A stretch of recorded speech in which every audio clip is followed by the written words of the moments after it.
Hello and welcome back to a brand new episode of the Pick a Side podcast.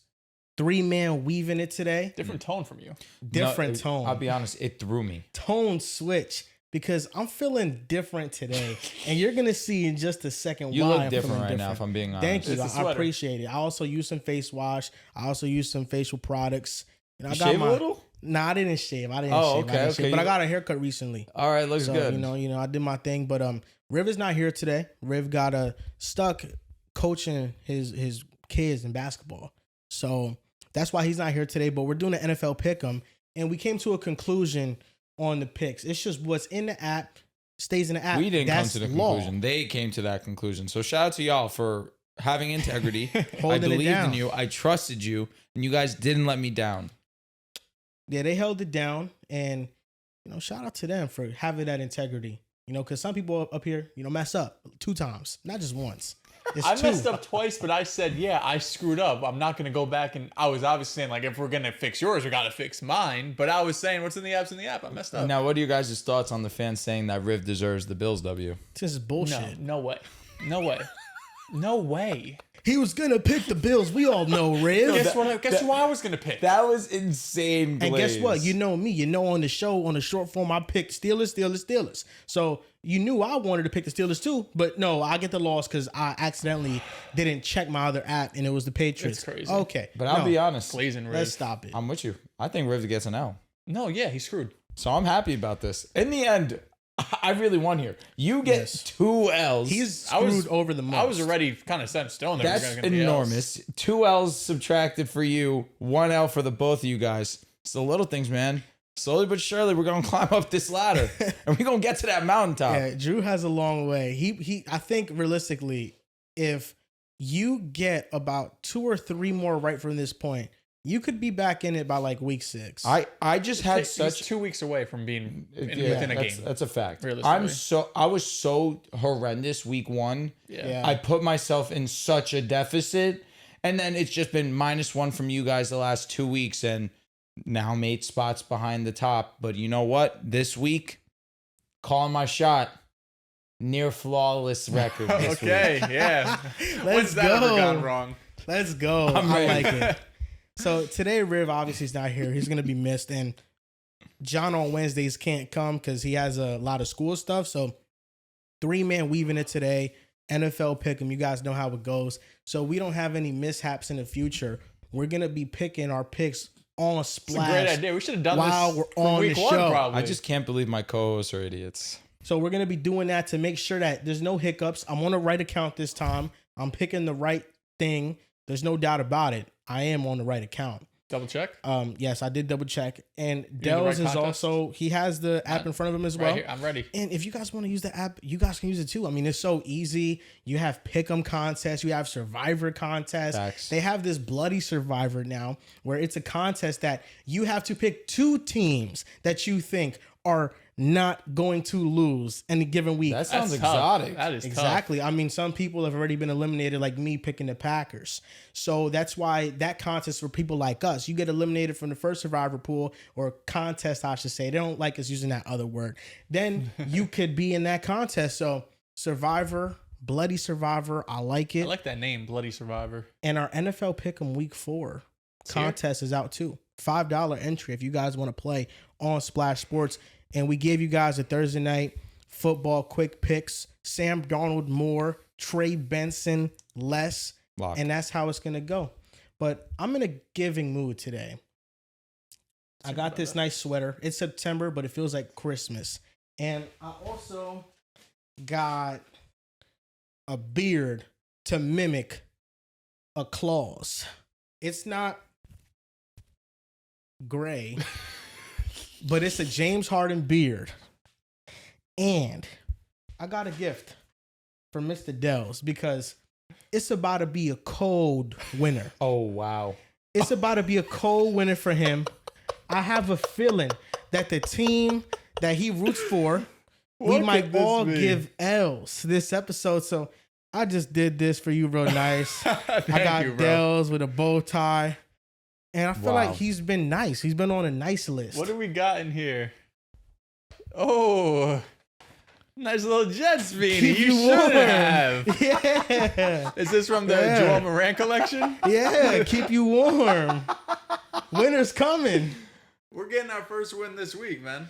Draft season's coming. We're already looking at mocks, but we're winning this week. Dell's gonna start looking at some quarterbacks. What's mocking? What's the mock for the Jets? I mean, there's no quarterback you really want. It's a tough year to have a potential top 5 pick. Listen, let's go the rest of the season. Tyrod Taylor as our quarterback. I bet. I'm all in. I want him to be the quarterback so badly, and let's see what happens. Aaron Glenn did have some interesting comments, basically not completely saying Fields is the starter. Didn't say Tyrod's going to be the starter, but yeah, he was basically like, yeah, we're going to go back. We're going to see where Fields is, I think Fields is going to start, though. I'm pretty confident he's going to start. They invested into him for 2 years. Maybe because they knew the quarterback class wasn't going to be that good. Yeah. This upcoming draft. But no, keep you warm for the winter. Thank you, bro. It's going to get chilly. Maybe the tickets are going to lower at MetLife soon. Oh, yeah. Yeah, they're going to lower. So, you got a nice beanie to go keep you warm. There are no times. That's the thing. I haven't bought anything Jets related. Elijah Moore jersey? Yeah, bro. That might have been my last. I mean, Really? you've been cursing the Jets for years. Yeah, I'll be honest, brother. It's the Jets. I as much credit as I could be like, sure. Who should I have gotten? Aaron Rodgers jersey? Oh, that would have been great. GW? Should I got a Breece Hall jersey? That would have been great. Like, there's only a couple players realistically over the last decade that I could have gotten and been like, oh, that worked out. You know, so far. I was going to say, Garrett literally, so far. yes. But you know what they say? In order to Who else? rewrite a curse, you need to be given gifts. How So it works? this is rewriting the curse for Dells, giving him gifts. And he's been nice. He's been nice, Dells. You've seen quote tweeted Santos's pinned tweet. It was about you talking about how when the Jets suck, you're going to be here. That was less than a year ago.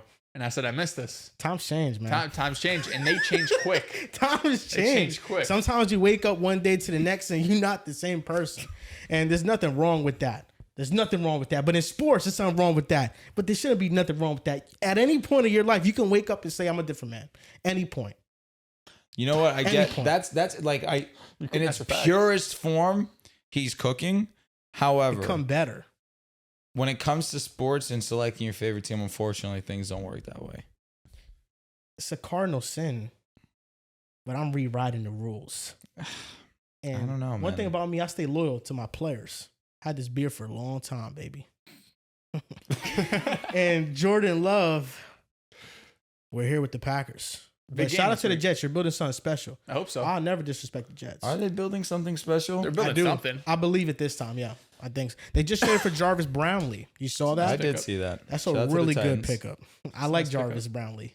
Yeah, the Jets have had. I was listening to. Shout out to the Badlands podcast. Shout out to Connor. Shout out to Joe. I was listening to their podcast yesterday, and Connor made an interesting point saying that he thinks someone got in Muji's ear recently because first of all, free agency was basically a whiff, right? Justin Fields, like maybe he's fine, whatever, but the Brandon Stevens contracts, good Lord, they signed a bunch of like these kind of 1 year minimum contracts, and basically none of them worked out.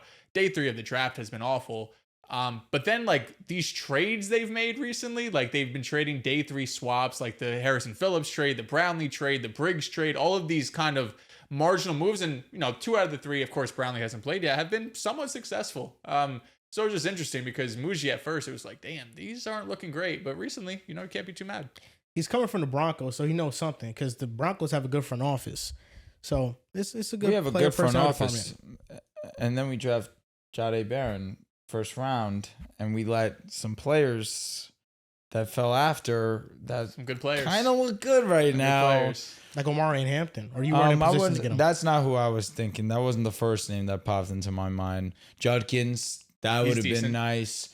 Matthew Golden, I wouldn't have said no personally. Buka was picked before you, right? And I think the player that I wanted more than anybody, and especially in hindsight, Jahad Campbell.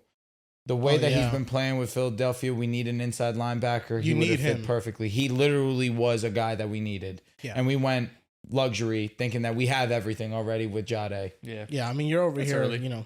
trotting out Stranad and Shenard, Singleton. Alex Singleton. And Singleton's a good tackler. Don't get me wrong. In coverage, he's not good. he's an energy player. Shenard, he's okay.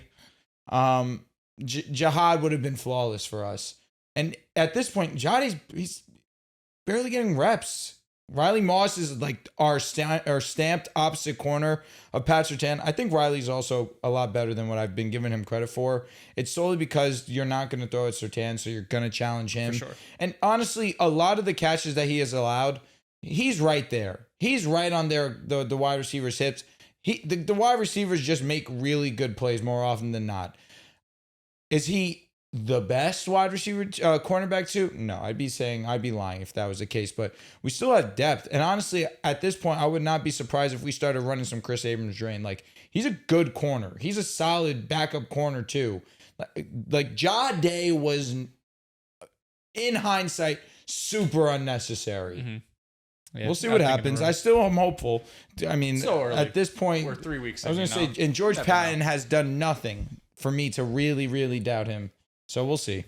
Let's ride on to NFL Week 4, Let's baby. do it. Let's get it. Picks.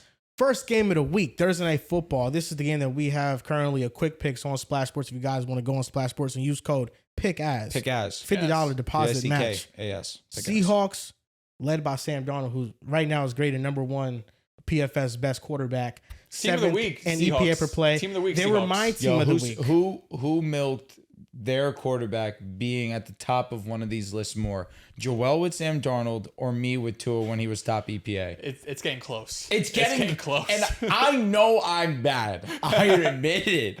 It's getting... The issue is that he's doing it after the Saints game. Yeah, you know what I mean? Like, please. it's after the Saints It's game. nuts. All of He a was sudden. top 7 even before that. He's had 6 good quarters. Bruh. 6. You know, you guys can keep doubting Sammy Boy.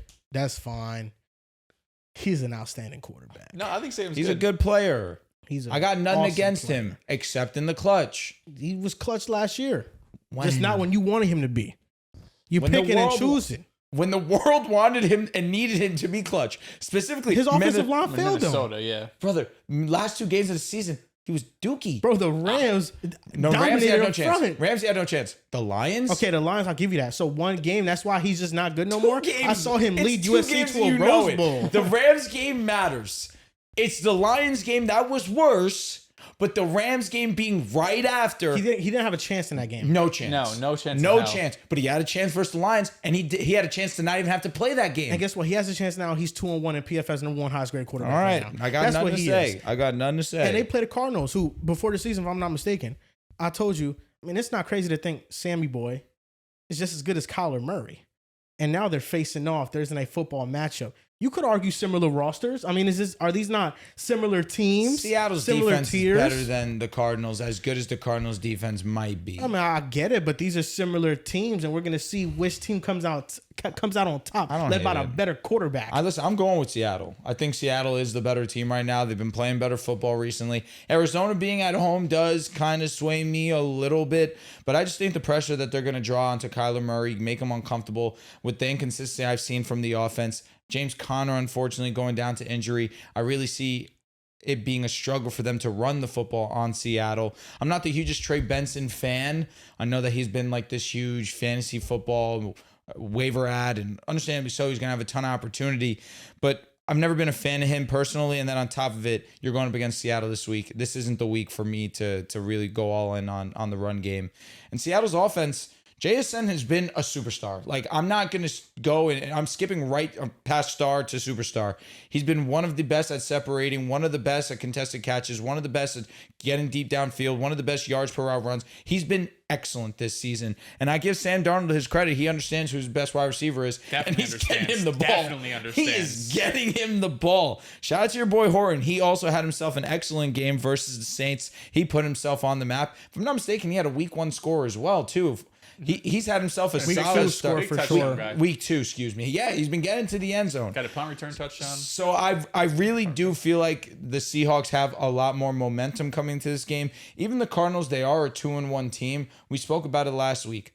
Underwhelming 2-0 team going into that Niners game. And the Niners were as banged up as they were, and the Niners were still able to walk away with the W. Something about the Cardinals right now is just not moving me. Seattle, albeit maybe they're not the most talented offensive team, but that defense is one of the best in the league. And Sam Darnold, he showed week 2 versus Pittsburgh that he can bear down in an ugly game, that he starts off pretty mediocre. and finish really strong and have a really strong game overall. So I'm going to take Seattle on this one. I'm taking Seattle too. I think they're the better team, even though they're on the road here. You mentioned it, Arizona 2-1, but all three of these games have been ugly, right? I mean, you have the game against was Carolina, was it in week 1? You had the game week 2, Saints week 1, and then the Niners week 3. I mean, you're talking about three of the weaker opponents because the 49ers, with all these injuries and Mac Jones, I mean, that is a roster that is depleted right now. Three of the weaker opponents in the NFL, and there wasn't a single game I came away from like, damn, they did something great. Like, I guess defensively you could say they've been playing well, but you went up against Mac Jones, Bryce Young, and your guy Spencer Rattler. So I can't give them too much credit because the quarterback play and the offensive just kind of, opponents they've gone up against has not been anything to write home about. And then on the other side of the ball, I'm feeling for Marvin Harrison right now because I feel like a lot of his issues right now are mental. What we're seeing on Sundays is not who Marvin Harrison is. Maybe he won't be a superstar, right? Maybe he won't be the best receiver in football like he was trotted out to be when he gets drafted so high and, of course, has the lineage and everything like that. But he's a hell of a lot better than what he has shown so far, specifically this season. He's dealt with drops. I mean, he left 100 yards on the field last week. He had multiple drops. I think a lot of this right now is just in his head. And once he can get over that mental hurdle, I think you'll see Marvin be maybe not as great as we hoped he would be, but a really, really strong receiver, maybe a low-end wide receiver 1. But right now it feels like a lot of it's in his head and it's affecting the offense. For Seattle, the defense is real. We know how elite it's going to be. It's going to be the biggest test so far for this Cardinals offense that has been choppy at best. And like you mentioned, James Conner going down, that's not just their best running back, but that's also like he's been the heart of this Cardinals team. He has been the leader of this offense. Like Kyler's the quarterback and everything, but he is the vet on that team that's been there for multiple years, as stable as it gets, consistent, efficient, breaks tackles. And I like Trey Benson. He definitely has some juice. He could break away some long runs, but the consistency from the run game, I think, is going to be it's not going to be at the same level, right? Like James Conner is consistently putting you in 2nd and 5, 2nd and 4s, while Benson probably has a better chance of hitting a 50 or 60 yard run. He does not have the same sort of vision as Conner does. But I think right now Seattle's a better team, so I'm taking them to win. Seattle has a ferocious defensive front, and Devon Witherspoon and Emanwari might be back for this game. It's going to help Sammy Boy on defense a little bit and take some pressure off the offense. I think that Arizona's defense has been solid to start the season. Mm-hmm. I think their defensive front, the upgrades they made on that side of the ball, they've shown up. Unfortunately, they just had injuries in the secondary. A lot of the starting corners have went out, and I don't know the status of them exactly right now. I know that some of them are limited in practice, like Will Johnson. He is questionable right now, and he was awesome. Doubtful, looks like. Okay, so they're without multiple corners at this point. They're just depleted back there, and their offense hasn't been able to find a rhythm. They're one of the worst rushing offenses in the NFL right now by success rate. And last year, that was their strength. They were a top 5 rushing offense. What changed is, I think, one of two things. I think they got more predictable. And I think number 2, James Conner wasn't breaking tackles at the same rate that he was breaking them last season. And Trey Benson, I think, has a chance to be an upgrade in that department. It's been a small sample size, but we've seen Trey Benson featured more this season than in previous seasons. Now, even when Conner was playing, Benson was getting his fair share of carries here and there. And Jackson does an RBIS score, which combines yards after contact, so basically broken tackles, and then your offensive line and your yards before contact. And the formula is more than just this. I'm simplifying it, but it basically measures a running back's ability to break tackles and doesn't credit the running back for having an elite offensive line. So somebody like Aston Genty has a really high score because he's breaking tackles at a high rate. It's just his offensive line is bad. Trey Benson is number 2 in that stat right now. He's breaking a lot of tackles, and he potentially could be an upgrade to this rushing attack. That's something I'm going to look forward to. But Seattle's clicking on all cylinders. And you really saw their offense open up once Torrey Horton got involved in the offense. Once they started playing him, because week 1, he wasn't playing like that. I think they probably beat San Francisco if he does play in that game and he gets more reps. Torrey Horton JSN, I think that's an excellent wide receiver duo. Their offensive line is still an issue, so this could be an ugly game. But Kyler Murray is 0-7 in his last 7 games against the Seattle Seahawks. And he hasn't won against Mike McDonald. Like someone's due. Someone might be due. So maybe you could pick the Cardinals, Drew. I mean, you do need a week where you have opposite of us. We'll take it easy on this one. But this one might not be the game to do it. I'm going with the Seattle Seahawks as well. Did Riv send his picks or not yet? Yeah, I think it was a good idea to take the beard off. I respect you committing to it. It was too much. It was, I was while you were talking, I saw it. Mouth. Yeah, for real. Yeah, it's ugly. I didn't like it. So Riv did not send his picks yet, but I'll remind him to send his picks. Or don't. Let him do his job. Maybe the audience will want to credit him for that too. Exactly. Yeah. Fucking baby him. Get out Coddle of him. Give him a little kiss too. And I know why. You know? We should give Riv a loss just for missing the show. Hey. So we're making him take the Saints against the Bills this week. Nice. Do we pick one game where we're like, you know one what, this game is your game? He has to take whatever the biggest spread is. He has to take the underdog. You know what, man? That is a good caveat. If you Missed the just episode? miss pick them, no, like you're here for the others, but if you miss pick them, Auto L. you get one pick for. We get to choose one game. Or maybe he I has hate to that. he has to take the spread, and if the spread loses, he loses. Okay. Because that seems makes like a more fair sense. compromise. Mm-hmm. 'Cause- It's more fair. Yes, it's more fair because it's like, you know, taking an outright underdog that's like a heavy underdog. Sounds awesome. It's, yes, I mean, but it's also like an easy L. Where this one, it's like you're rooting for something a little bit more. Yeah. Yeah, did you see the probability on Splash for the Saints and Bills? 93.4 Saints to are 6.6. Yeah, I think they're 16-point underdogs. Lord have mercy. And I think these 50%, probabilities are based on what people are just picking in the app. for sure. That's it. Because I know like the odds on sportsbooks have it differently because I thought the Jaguars were an underdog based on the percentage, but Vegas had them as a favorite against Houston last week. So I think these percentages, Oh yeah, they were on your ass about that. I saw in the comments. yeah, they're underdogs to us on this app, and that's what matters. All we care honestly. about is Splash. Yeah, Truthfully, this I don't is give the a app that damn matters. about anyone Yeah, else. what the hell you mean? The Jaguars are underdog on Splash, On Splash, and that's what literally. matters. Vikings versus the Steelers. This one actually was kind of difficult for me. I did decide on the Minnesota Vikings. I love what I saw from their defense last week. Obviously, that's a given. But what Jordan Mason provided on the ground too, and Pittsburgh's defense. Don't get me wrong. Their rush defense, as long as TJ Watt exists, you know, it'll always be salvageable. At the same time, Jordan Mason looked excellent, and I really trust that he's going to be able to get going. Shout out to Carson Wentz. Shout out to Jordan Addison, who's making his return this week.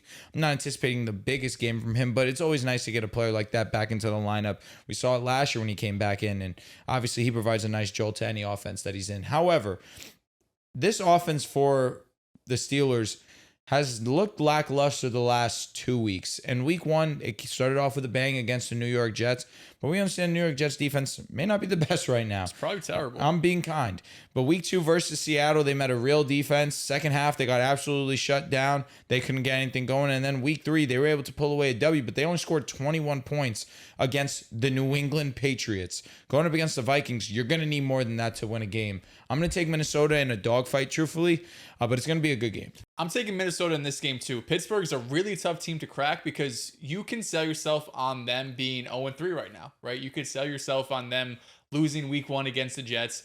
You could also sell yourself on them being 3-0. If they don't have the fumble in the back of the end zone, it's a one touchdown game against the Seattle Seahawks at home in a very winnable game. But I'm taking Minnesota partially because of, you know, the defense, right? What they did against Jake Bengals. Browning was just straight up rude. I mean, that game was over by the first quarter. Halfway through the first quarter, it was like a 2-touchdown game, and it felt like Jake Brown and the Bengals just had no chance on offense. Pittsburgh will have more success than that just because you have Aaron Rodgers. He's a better quarterback, right? But Aaron Rodgers has not been good this year. You know, we're talking about Sam Darnold being the number one quarterback in PFF. Aaron Rodgers is the second worst quarterback in the NFL, according to PFF, only ahead of Bo Nix. Sorry, Drew. Aaron Rodgers has not been impressive so far this year. He's had some moments, but overall, I think it's been mostly lackluster. The receiving room has been a bit more inconsistent than I would have expected. I was expecting this to be DK Metcalf might lead the lead in targets, and he hasn't had a single game over 7 targets. Calvin Austin's getting involved. Jalen Warren has been awfully good so far for them, kind of taking on a bell cow role, which I know a lot of Steelers fans, John included, I know you as well, not a Steeler fan, but you wanted Jalen Warren to have this type of opportunity, and he's taking it and running with it right now. But I just don't see anything that Pittsburgh does as well as Minnesota does defensively, right? Minnesota, one of the best DCs in Brian Flores, one of the best defenses, period. And you talked about Jordan Mason. Jacob Gibbs tweeted this out, who you mentioned a lot last year, but since he's entered the league, running backs with 250 plus rushes, Jordan Mason is number 3 in yards per rush, number 2 in rushing success rate, number 4 in yards after contact per rush, all doing this while he has seen the number 1 stacked box rate. He's a great running back. And last year, some of the opportunity fell off when CMC came back, and I think some of the wear and tear eventually on his body wasn't as efficient second half of the year. But man, he looks good so far. And this Pittsburgh defense has not really shown to be able to stop much so far. So this game is going to be weird. It's overseas. I don't love that. But I trust Minnesota's defense, and I trust their run game to get it done. This is a 9 o'clock? 9:30. Oh, brutal. Hate that time of the season. It's the same time last year that the Jets played the Vikings. True, the Vikings. Well said. Yeah, I think that the Germany? Vikings are going to win this one. It was London or Germany. Yeah. One of those. I think the Vikings are going to win this game comfortably. Pittsburgh is just an underwhelming team, and it doesn't really matter the quarterback they have behind there if the infrastructure is broken regardless. The offensive line is not that good. The receivers are solid. I think DK and Calvin Austin, that's all right, but I think both of them are good. And then outside of that, there's a significant drop off. I don't think that's guy?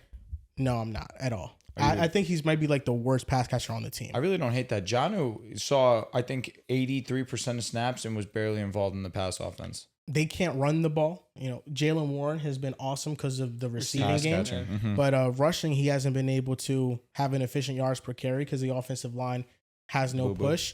And defensively, a lot of their advanced analytics have been inflated because of the 5 turnover game against New England. And people will say, oh, you know, but they turn the ball over so much, and you got to respect that that's a skill. It is a skill, and the Patriots are loose with the ball.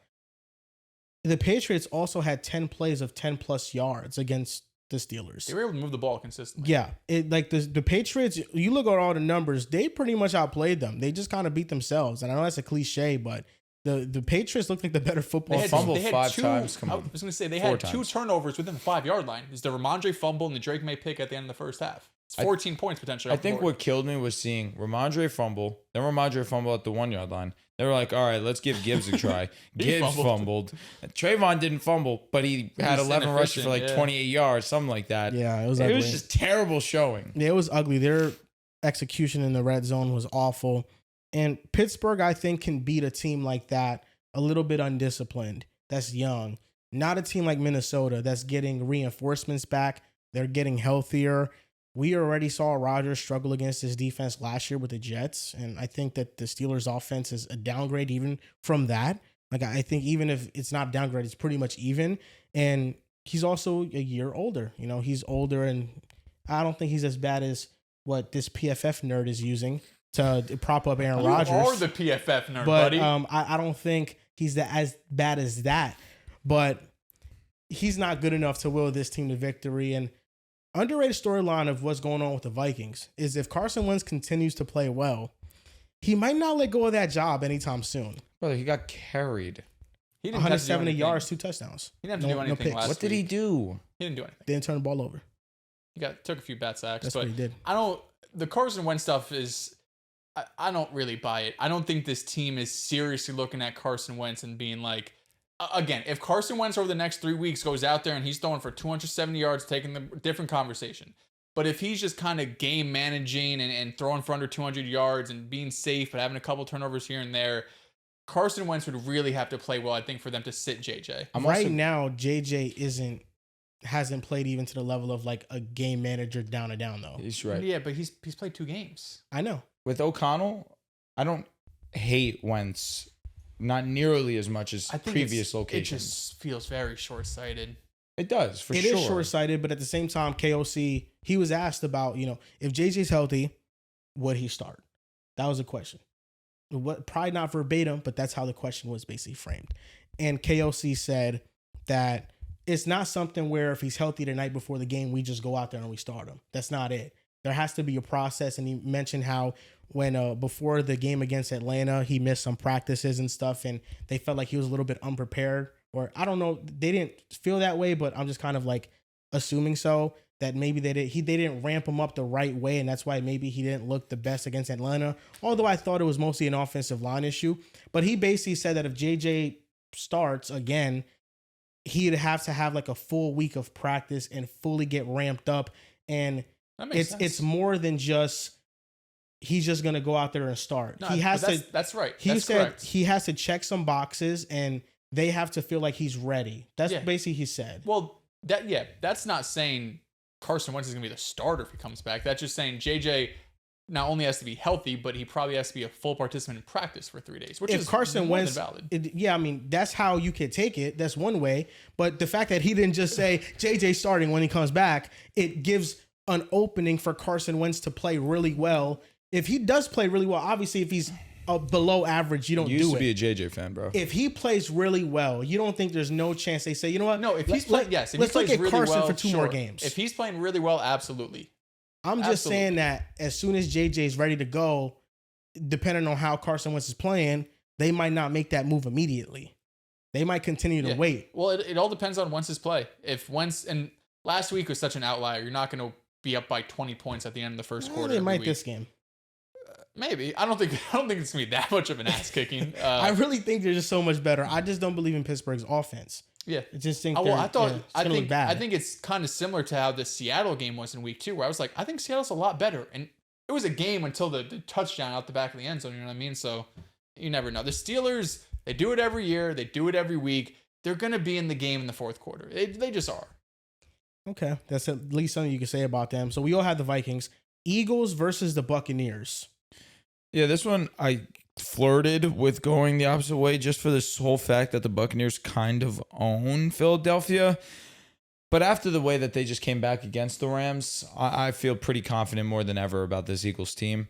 They're going to win this game. The Buccaneers are going to give them a challenge just because whenever they match up, it seems to go in the Buccaneers' favor. But I think that this one's kind of personal to the Eagles. This is like the last demon that they have to slay before really kind of solidifying themselves and understanding who they are. Yes, they won a championship. They don't really have anything else to prove. But on their quest to really righting all their wrongs, they had to go up against the Packers. They did that. Had to go up against the Rams. They did that.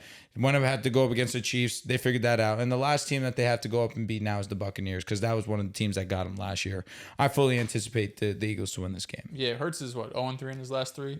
I think it definitely lacks context, because the first time they lost was the first time Hurts was starting. The Eagles aren't the Eagles, so they were. The second time was the 23 season where the team fell apart. And then the third time was last year before the bye when they had all the injuries, right? So the Bucs and Eagles haven't really played when Hurts is like this level of Hurts, and they've been healthy with AJ and Smitty and all these guys. So defense too, like the last year's defense, it turned the corner right after. Yeah, and the Buccaneers dealing with a ton of injuries too. Mike Evans going to be out. Godwin looks like he's going to be back. He's a full participant in practice. I'm sure he won't get 100% of snaps, so they'll probably ramp him up, but it's a plus that he'll at least be back in this game. But they're dealing with, injuries on the offensive line, receiver room, defense. They're dealing with a lot of injuries. One of the most injured team in the NFL right now. But Philly coming off this one, I'm taking the Eagles. I'm going with the Philadelphia Eagles. I think the difference between this matchup and the other matchups is that Philadelphia is healthy and the Buccaneers aren't healthy. I think this would be a closer game and harder to pick if the Bucs were healthy, but they're not. They're losing a lot of starters on the offensive line. We know that that's the strength of the Eagles on defense. And then 2 wide receivers. Their better receivers are out this game. So I think Philadelphia should win this. They're on the road. That makes it a little bit tougher, but I have the Eagles winning. Next game, Chargers versus the Giants. Jackson Dart's first start. I thought about it. I mean, they're overrated, the Chargers defense. But I'm not. I'm going to go with the excuse me, let me not disrespect them. Los Angeles Chargers. This is going to be a difficult showing for Jackson Dart, and I'm optimistic, cautiously. I want to see him do well. I really do. However, it's a rough debut for the kid. I think the Chargers offense should get things going versus the Giants. All things considered, yeah, we saw a special quarter from the Chargers in the fourth versus the Broncos, but all in all, they had a good performance versus the Chiefs. Chiefs weren't at 100%. Versus the Raiders, nobody takes the Raiders defense serious. At least I don't. This is a get-right performance for them. I really want to see Omarion be efficient on the ground. I want to see Ladd McConkey involved in this game. Herbert continuing his dominant tour. I really think Herbert has been the star of this team. That's an obvious statement. But this should be one of those that we see the offense start to click on all cylinders. Keenan's been such a pleasant surprise to this offense. He's been effective in every single game for them. Of course, we spoke about Quentin Johnston last episode. You have to bring him up every single time you talk about the Chargers.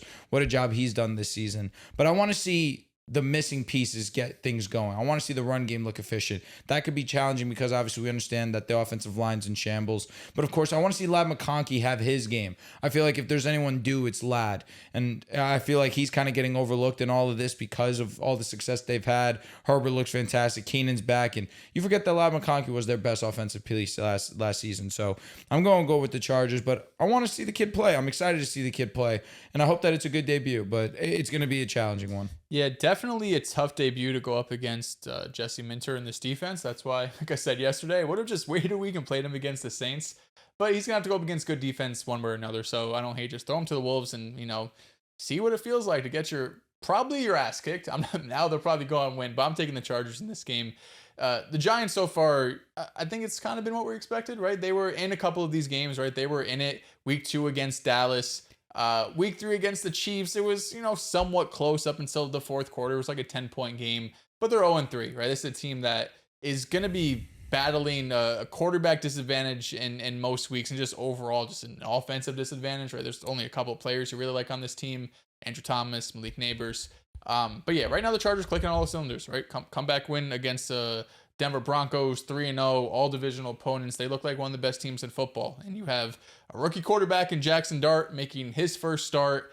And it was also a bit of a weird presser. If you watch Brian Dable's presser, basically saying like, this was my decision. Like this was 100% me. Like this isn't coming from ownership or Joe Shane or anything of this. This is me. And then, when they drafted Dart, the conversation was, we're going to let him sit. We're going to let him develop. We all knew it was bullshit. Like we knew Dart was going to play at some point, but just feels maybe this something lost in translation or just, I don't know. It just felt a little bit off. But either way, I'm taking the Chargers here to win.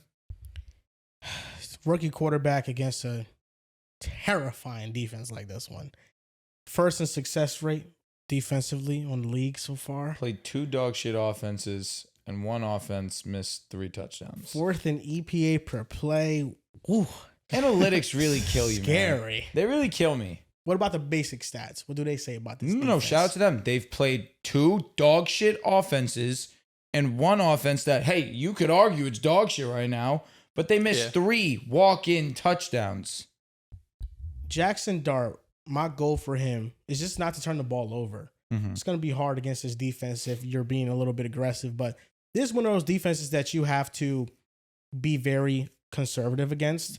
They allow the lowest ADOT per game by a wide margin.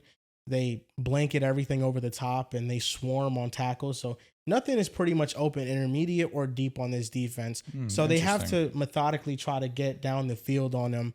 And I think that as long as they feature the RPO game, they're running the ball against these light boxes. That's something that can work. That's their best chance of keeping this game close and competitive.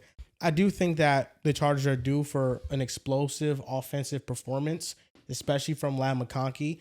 This Giants defense is, bless you. Thank you. One of the worst in the NFL. I was expecting better. I think Shane Bowen is now under a microscope because it's been pretty underwhelming, and I really haven't liked the way that Abdul Carter has been used. I was thinking the same thing. He is used as like an Linebacker inside linebacker blitzing sometimes. Like just rush him off the edge, let him pull his ears back, and just get after the passer. I feel like that's where he's at his best. So we're playing KT a lot. Yeah, and he's played well. He has. So, he's deserved his spot, but they need to use Abdul Carter more effectively, and I don't feel like they have been so far.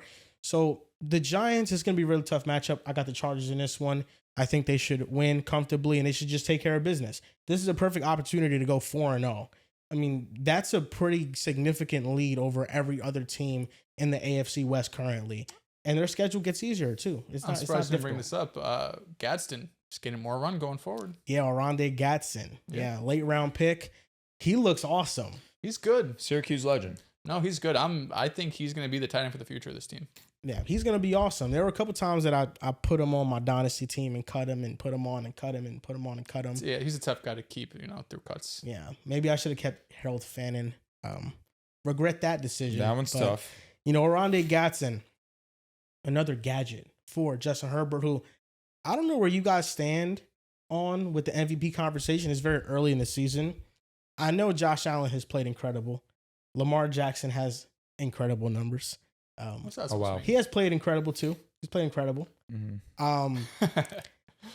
Justin Herbert feels like the front runner in my mind, based on what I've I'm seen. not mad at it. The game-winning drives that I've seen from him. I'm still going Josh.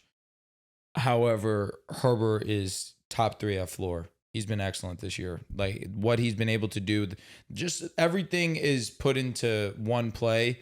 You sum it up with that play where Nick Bonito's in his face. He's fading to his weak side.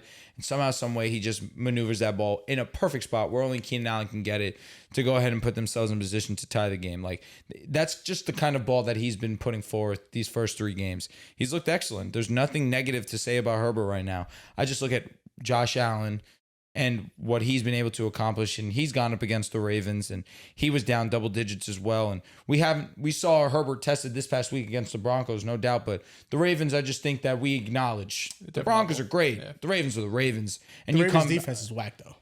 That's in hindsight fair point. But week 1, we are still 15-point deficit. Exactly, and in the fourth quarter, he had an end of game stat.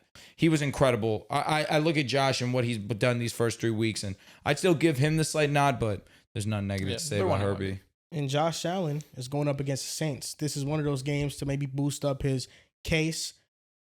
The Buffalo Bills should win this comfortably. Yep. The one thing I'm looking for in this game, just only with the Saints. This is with the Saints. Because there are a couple things to look forward to with the Saints. Spencer Rattler. He's awesome. He has a nice live arm. The Buffalo Bills defense, they didn't look that good against Miami. They looked really good against the Jets, but Justin Fields had a historically bad passing performing day. So the Spencer Rattler and the Saints offense, I think they have a chance to maybe move the ball a little bit. I think that they'll probably lose about 2 touchdowns, but it'll probably be like more like, 21-35. I don't know if they put up 21 points, but I think around like in the 13 to 17 range, I see them putting up. And Chris Olave, I think, is probably the most underrated fantasy target just because of how much he's getting involved in the offense. He's getting looks. He hasn't had explosive days, but every game you can basically bank on him getting targeted 10 times. And they're also going to be losing probably every game, so they're going to always have to pass. Exactly. And Kamara has not been used in the passing game like he has in years past. That's mostly for Kellen Moore. Yeah, so I think that Chris Olave right now is one of those guys in fantasy that you look at and say, he's a safe floor guy, and he still doesn't have the highest PR because of the injuries he's dealt with, and it's the Saints offense, but this is a perfect, I think, wide receiver 2 in fantasy, flex play option every week. He's just that reliable. I'm with you. Listen, when Chris Olave, for the concussions, we all acknowledged him that he was one of the young stars of this league. And he has a gunslinger throwing the ball to him. You could say that.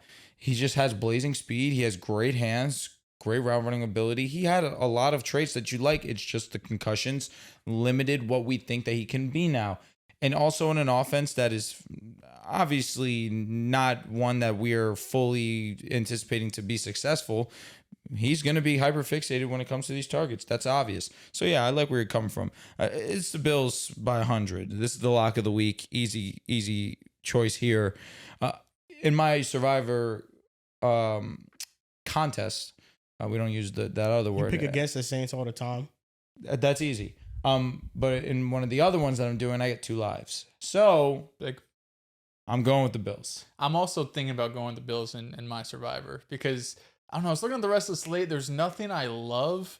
And Buffalo's schedule is so easy that, You want to save them? I want to save them, but I'm also dude, they have bad opponents for the next 5 weeks. Doesn't matter if I take them now or in 2 weeks. I might as well use them. Who would you rather have trying out right now for your franchise? Spencer Rattler and Aaron Rodgers? Spencer. Okay, just wondered.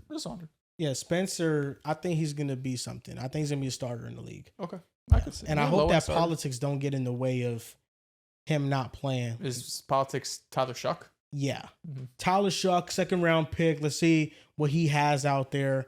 No, I think Spencer, he could play, and he has a really live arm. I could see Shuck maybe last month of the season potentially getting some burn, but Rattler's playing good enough to not bench him.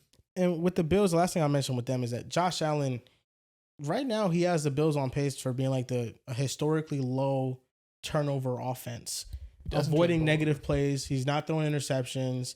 He's not taking sacks. I The saw fumbles some appear stat- here or there, but for the most part, he's not fumbling the ball. I saw some stat. They've won the turnover battle, I think, like 25 straight games going back to last year. Yeah, he's taking care of the ball a lot. He's not having those numbers pile up like he did in 2023. Yeah. And I think now people are acknowledging him more, how safe he is with the ball. Yeah. And that's another reason why the Bills, control games. Commanders versus the Falcons. This is a tough one. This is a game that I'm waiting to see Jane Daniel's status because that's really what's going to decide it for me. The Falcons just came off an embarrassing loss. Like, all of the games through 3 weeks, that is probably the most embarrassing loss we have seen, bar none. 30-0 against the Carolina Panthers. Did you see the stat CBS tweeted out? That he's 0-4. Yeah, when they've scored less. Michael Penix is 0-4 when the opponent scores more than 7 points. Are you believing the bounce back game? Obviously, I am Just because believing how bad they played. I'm believing the bounce back game just because when you lose that bad, I think there's a part of you that has the pride to think we cannot let this happen again. I just don't That know. happened to the if- Raiders. I was gonna say I don't know if Penix is that. No, I don't think good, Penix though. is great either. That's why I'm saying Mariota had a great game against the Raiders, especially just given his expectations. Hasn't really played in the last year plus. One of my few games that I could brag about. Nice. You got the Commanders. Yeah, but this is a game where it really comes down to quarterback. If Jaden plays, I'm gonna take the Commanders. If it's Mariota out there, I think the Falcons have a bounce back game. Mariota just played really well. Yeah, I don't know if he does it twice. You really think it makes a difference? I don't think it makes a difference whether it's Mariota or Jaden. I feel more comfortable if it's Jaden, but I think they can win with Mariota. Of course they can win. Listen, I think I they feel will. a lot more comfortable with Jaden. I wish you kept the same energy versus the Raiders last week. I wish I did too. That being said, I feel similarly as Joel, though. I get where you're coming from, though. The Falcons can't look as bad as they did last week versus the Carolina Panthers. Here's a little silver lining. Division game. Sometimes Bryce Young's 3-1 against just Falcons. happens. Bryce Young's got their number. I also do feel as if, though, the Commanders have been playing some strong football. Week 1, the defense went out there and made the Giants look like they didn't deserve to be on a football field. Week 2, they limited the Green Bay Packers rush offense, but they did allow some shots down the field. I thought Jordan Love's deep ball was really what got them in position to win that game. And the offense kind of lagged behind a little bit. Jaden goes down, but then Mariota steps in versus the Raiders, and they do what they're supposed to do when you have the surrounding pieces around from when you're building a good foundational roster. And that's what the Commanders did this offseason. And it showed versus the Raiders. You're better than them. Structurally, foundationally, you're a better team than the Raiders. They showed that. And same with the Falcons, it should be. So I'm going to go with the Commanders to win this game. Some things when you get into the season you have to work on when it comes to this, just a perception of the team. And I think the Falcons are one of those. We came into the season thinking they were going to be a high-powered offense, but they're far from that. Michael Penix, week 1, it was really the Bijan show. A lot of his numbers, passing yards-wise, were pretty empty. It's all been the Bijan And show. Yeah. week 2, didn't play great against Minnesota. The offense lagged. And then week 3, they got shut out against the Carolina Panthers. I mean, it was an embarrassing performance. I'm not high on the Panthers defense at all. So the way that I'm just expecting them to just figure out offensively, because that's how I thought of them coming into the season. Yeah. I just don't think I can bank on that when Zach Robinson uses 0 play action in the offense, which is weird. He didn't do it with Kirk Cousins. He didn't do it with Michael Penix. So they aren't even maximizing the reward of having an excellent running back because they're not play action. They're not deceiving the defense. And the Commanders this year, they have been one of the top rushing defenses in the NFL. So that's going to be a bad matchup. I think they'll be able to bottle up the run. And Michael Penix on a down-to-down basis is just too inaccurate. He's too inconsistent. His mechanics, he throws with his base kind of wide, and he doesn't point to his target when he throws. He kind of just slings it like that. It's very Phillip Rivers-esque, except without the base and the lower body part of it. And it makes a lot of his passes very inaccurate. And the receivers and him haven't always been on the same page. This offense doesn't look good. Drake London was using in a slot a lot last year. He's not being used in that same role to the same percentage. I just feel like there's a lot of things to figure out. In Washington, we've seen it twice when Mariota plays. They win games and they blow the teams that they've played out. If this was an upper echelon opponent, I could see them losing. But at this point, they're a well-oiled machine. They got a good offensive infrastructure. Terry McLaurin not playing could hurt things, though. That's a big wrench in all of this. Defensively, I think they got enough guys. They got an all-pro in Frankie Louvu, who's really good off the edge, and another guy that used to be an all-pro and Marshawn Lattimore at corner, and he's slowly figuring it out. And they have B. Wags. There we go. Bobby Wagner. I thought. They have Bobby Wagner too. So you got 3 all-pros on this defense. You got a young defense that gets after it. One more funny stat that I saw the fantasy footballers tweet out. By Bobby? No. I was Marcus about to Mariota. say. So Marcus Mariota has had just 1 start over the last 2 years, but he has 3 top 10 fantasy football finishes. Just one start. He's coming for injuries, right?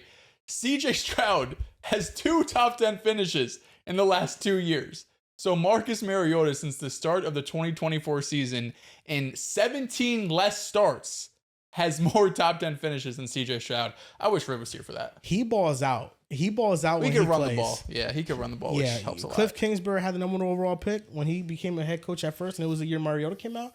You best believe he's taking Mariota. Yeah, that's his type of Some guy. people forget about the former 2nd overall picks, Mariota, Carson Wentz. They get a little bit disrespected on this show, I would say. I don't think so. I just think we know who they're backups now. What are we doing? Mariota. But what are you going to say? You used to want him on the Jets, though.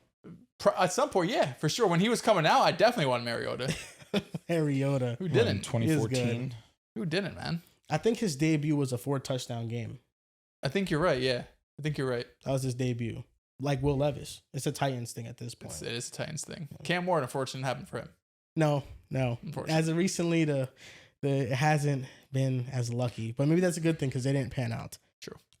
Browns versus Lions. Wow. No, I'm sorry. Mariota most definitely balled out. 13 of 16 for 209, record-setting 4 touchdowns. A perfect passer rating, 158.3. What? On his debut? Yeah, he was perfect awesome. passer rating's insane. That was one of those games you watched and said, "Man, why couldn't the Jets have Imagine if got you were a him?" Titans fan, you probably thought you were set for I got decade. the second coming. Yeah. Browns and Lions. Shout out to the Browns. Last week, pulling off an upset. I don't know if we see the Lions have the same level of dominance offensively that we've seen in the last 2 weeks. But if they do happen to play the way that they've played the last 2 weeks, now we really start to be comfortable with who the Detroit Lions are.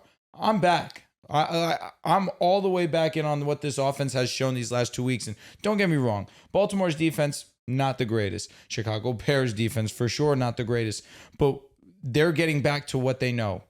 Run game and work off that. And we're seeing Jameson Williams be heavily involved in this offense. And I think that's really what excites me the most too, is because there's every piece to their offense that's hitting. You have Laporta being involved. Amon-Ra, that's the most for sure guy that they have on their team. But of course, now Jahmyr Gibbs now gets a little bit more comfortable, and Monty has the best game that he's had in a little while. The offense just seems to be going, and I want to give Jared Goff his credit too. Week 1, they look like they didn't deserve to be on a football field. In week 2 and week 3, when you said MVPs, like for whatever reason, Jared Goff's name came into my head because the numbers that he's put forth these last 2 weeks have really been that great.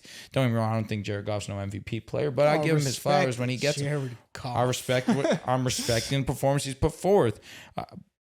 But this defense for the Detroit Lions is another one I don't think gets enough acknowledgement and credit because everybody's infatuated is their offense. But this defense, as the weeks go on, they get healthier and healthier. You're going to see better versions of the Detroit Lions, and I think that that's the unsung hero of this team. So yeah, it's obvious. I'm going with Detroit, but I'm really keen in on this offense and how it looks versus this Browns defense that we know is great. I'm going with the Lions too. I don't think it'll be, I called it last week like it'll be an ugly game. I don't think it's going to be as ugly as we saw the Packers game just because the injuries, the Browns were at home.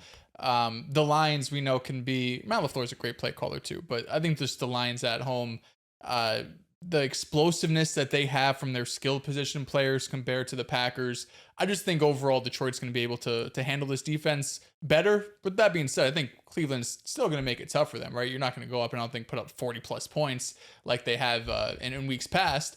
But I think they're going to be able to limit the run game, especially David Montgomery coming off an exceptional game. I think he's definitely going to be slowed down. Jahmyr Gibbs, it's interesting because the first 3 weeks, 2 out of the 3 weeks, they shut down Derrick Henry and they shut down Josh Jacobs, two, of course, bigger bruiser running backs, but they haven't gone against a guy like Jahmyr Gibbs. I mean, there's not many of him in the league that, to really be fair. So we're interested to see if there's maybe a bit of a, struggle there. I'm not anticipating it, but just a different style of running back compared to who they've shut down in the previous 2 weeks. Of course, he's heavily utilized in the passing game too, so he'll get his there. But I got Detroit in this game. They've looked awesome the last 2 weeks. They've looked like the best team in football the last 2 weeks, and the Browns just don't have the firepower to keep up. Their offensive line is going to get tested in this game, just like every offensive line gets tested against Cleveland. Last 2 weeks, the Lions have played the Ravens defensive front with 2 injuries, and then the week before, Chicago, and they don't have a good defensive front. So this is going to be a challenge because this is the second great defensive line they've played, and the last time, the Packers really stalemated their offense. But since then, the offense has gotten much more creative. You're starting to see that Ben Johnson magic in it, all those trick plays, and the Lions embody the identity of Dan Campbell. It's just a never say quit, never say die attitude. They got embarrassed week 1, but they've bounced back terrifically in the last 2 games, even beating the Ravens on the road, which was a huge win. I think the Lions win this one. I just feel like the Browns at this point have earned the respect of just making games ugly. 100%. They made it ugly on all 3 opponents thus far, and I think that this is going to be one of those games where we're coming off a high where Tate Ratledge was awesome against Baltimore, and the interior offensive line looked great. Penei Sewell was just an animal. And now you're facing an awesome defensive front, and it's going to be nice to see the progression of those players and how they handle going against Malik Collins and Mason Graham. So those are the matchups to look forward to, but I think the Lions win this game. Next game, and then we're going to take a break in the podcast because we're at the 8-game mark. Titans versus Texans, the battle of the 0-3 teams. If the Texans don't win this game official, I'm top done. 5 pick. That's it. That's you. You literally ship it. You don't think their season's over now? I don't think it's over because the defense is still so great. There's nothing they can do offensively. 0-3 is not a death sentence. It's not the best position to be in by any means. Don't get me wrong. It's probably the worst. However, there's a 1.8% chance an 0-3 team makes the playoffs historically. This offense is dreadful. It's really not good. There's not much that it can do. And not much is being kind to a certain degree, too. This offensive line makes playing offense impossible. And not that CJ Stroud's immobile. We know that he can move, but he is best when he's in the pocket and he's able to actually see plays develop. We saw that his rookie season. Unfortunately, he hasn't been allowed that same luxury since. I'm taking the Texans to win here. I don't know if it's going to be a blowout by any means because offense is going to be hard to come by against the Titan defense. But they should win this game. The defense should make life hell for Cam Ward. Daniil and Will should be in the backfield at will. They should, no pun intended. They should be able to do what they need to do to get the job done. I'm not thinking about this twice, right? No, I'm taking the Texans too. Right. I mean, the Panthers, I know they're coming off a 30-0 win, dominating fashion, but the Texans, that's how it feels just watching Houston, just trying to analyze Houston, because I went back and I was looking at my power rankings before the season started, and I remember I was the lowest on Houston, and I was just going through my notes, and I was like, their defense is going to be awesome. Their offense is going to be fucking terrible. And we're 3 weeks in. It's like, yeah, I mean, it felt like they were the easiest team out of literally all 32 teams that we went through, like did the power rankings. They felt like the easiest team for me to break down. And 3 weeks in, it's like, yeah, like this is who they are. Like the defense is going to be awesome. They're going to be causing hell. Derek Stingley is banged up, questionable going into this game. So, of course, the defense is still great without him, but you're losing one of the best corners in football. That's definitely going to take the defense down a notch, and the passing game with Tet is going to be able to open some things up. If Stingley does have to miss this game, which I feel like he's going to, but Houston right now being at 0-3, they feel desperate. They need a win, obviously, and I trust this defense. Woody Marks has been getting more involved. I picked him up in a lot of fantasy leagues. Not that I think he's special, but I think Nick Chubb is kind of washed. And Woody Marks says, pick a side. I picked my side on Nick Chubb long ago, brother. With all due respect, it's a legend. That's a generational player. You were high on him coming off week 1. You're like, hey, looks good. Got some burst. Week 2 happened. Not bad. And now Woody Marks averaged 4.5 a carry. Well, I mean, Woody Marks went from 11% snaps in week 1 to 30 in week 2 to 50 in week 3. So Houston is also seeing, I don't know how I feel about Nick Chubb. And Woody Marks is by no means some like generational player. I don't think he's going to be anything special, but he was a great pass catcher in college. He played his final year at USC, averaged like 5 a carry or so. He's nothing special, but I think right now Nick Chubb is just obviously a little long in the tooth. So I'm taking Houston in this game. I think it's going to be ugly, just like every game is going to be ugly for Houston, but I think their defense gets it done. Yeah, I got the Texans. These are the games that it feels like they should win, where they're going up against another underwhelming offense that's even more underwhelming than their own.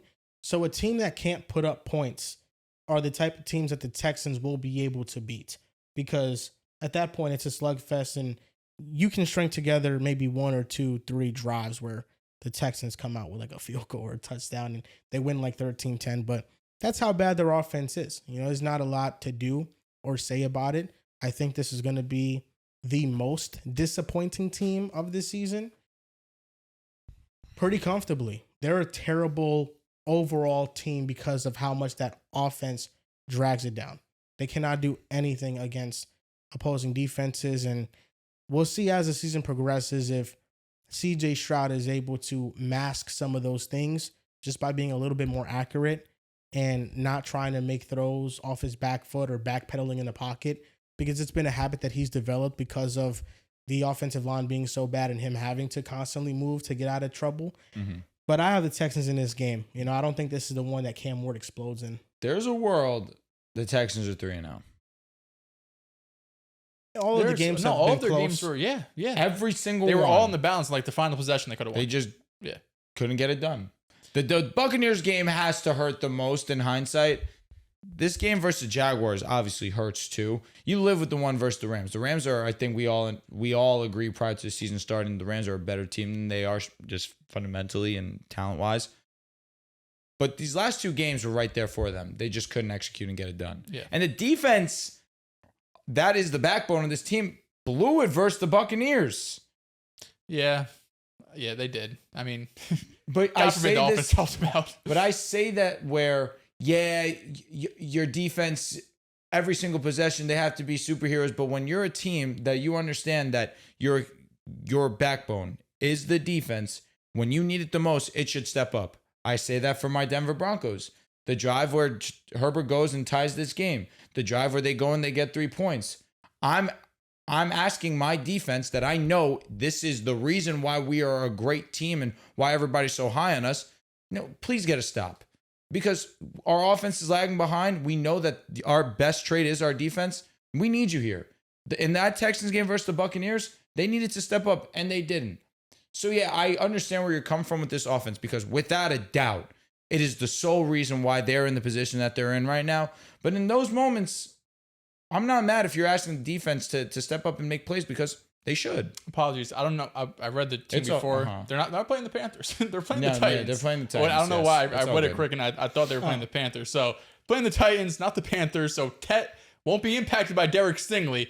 But yeah, regardless, I'm taking the Texans. And I also understand why you brought up Woody Marks, because they're playing the Panthers. Panthers have a bad rush defense. I understand where you're coming from. Yeah, I mean, if you're like fantasy, if you're in a situation where you had James Conner, for example, and you couldn't get Trey Benson, and you're looking at, some ugly options. I was gonna say, because he still only got 6 carries. No, yeah, he definitely, the production wasn't there, but the snap percentage is encouraging. It did. That's fair. But Chubbs has stayed the same. 51, 53, 52. It's just they're drawing at anything right now because that's desperation mode.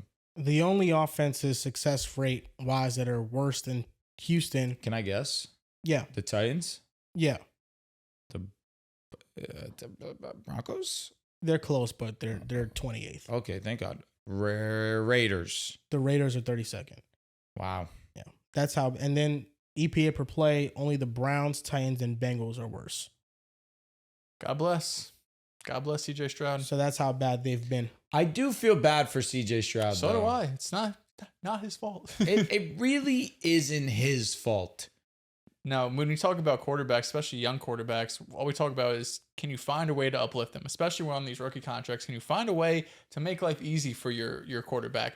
And the Texans have basically done everything to make life harder. You know what I mean? They trade away the best left tackle. Joe Mixon goes down, and they don't really have any plan B outside of Nick Chubb. And like legitimately, I'm hyping up Woody Marks because they don't have anything that you're excited about. Neither rookie Noel or Higgins have been able to contribute, so it's easy to predict what you're going to have with Nico Collins. It's again like CJ Stroud. He's obviously regressed, but I mean, look at the situation. How can you expect him to get better? And that's going to do it for the first half of the NFL Pick'em show. We're going to take a quick break and let you guys know about the sponsor of this Pick'em episode, and that's Splash Sports. Splash Sports is the only way Pick a Side knows how to play. Drew, what's that code that we use? Pickaz. Pickas. Pickaz. You get a $50 deposit match when you use that code, and you can use their feature quick picks. You pick more or less on a player. If you are right, you have to make at least 2 entries though, and then you get a payout. Also, they have contests, and we have our own branded Pick a Side contest on the Splash Sports app, a weekly NFL Pick'em contest, and currently it has over 200 entries. It fills up at 445. It's a $5 entry, and there's up to $2,000 in prizes. And that's how we play, and that's what this episode is sponsored by. Splash Sports, NFL Pick'em Week 4.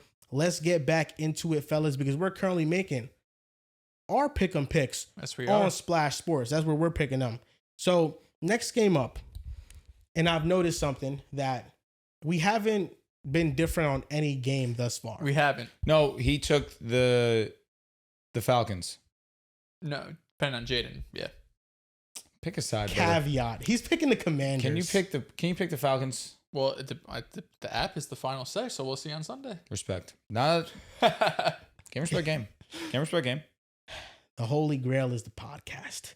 And when you give your predictions on a podcast, that's what's fine. You should have said that 4 weeks ago, bro. It seems like the starting quarterback playing seems like it matters. I don't know. Maybe it doesn't. They didn't play last week. Didn't matter last week.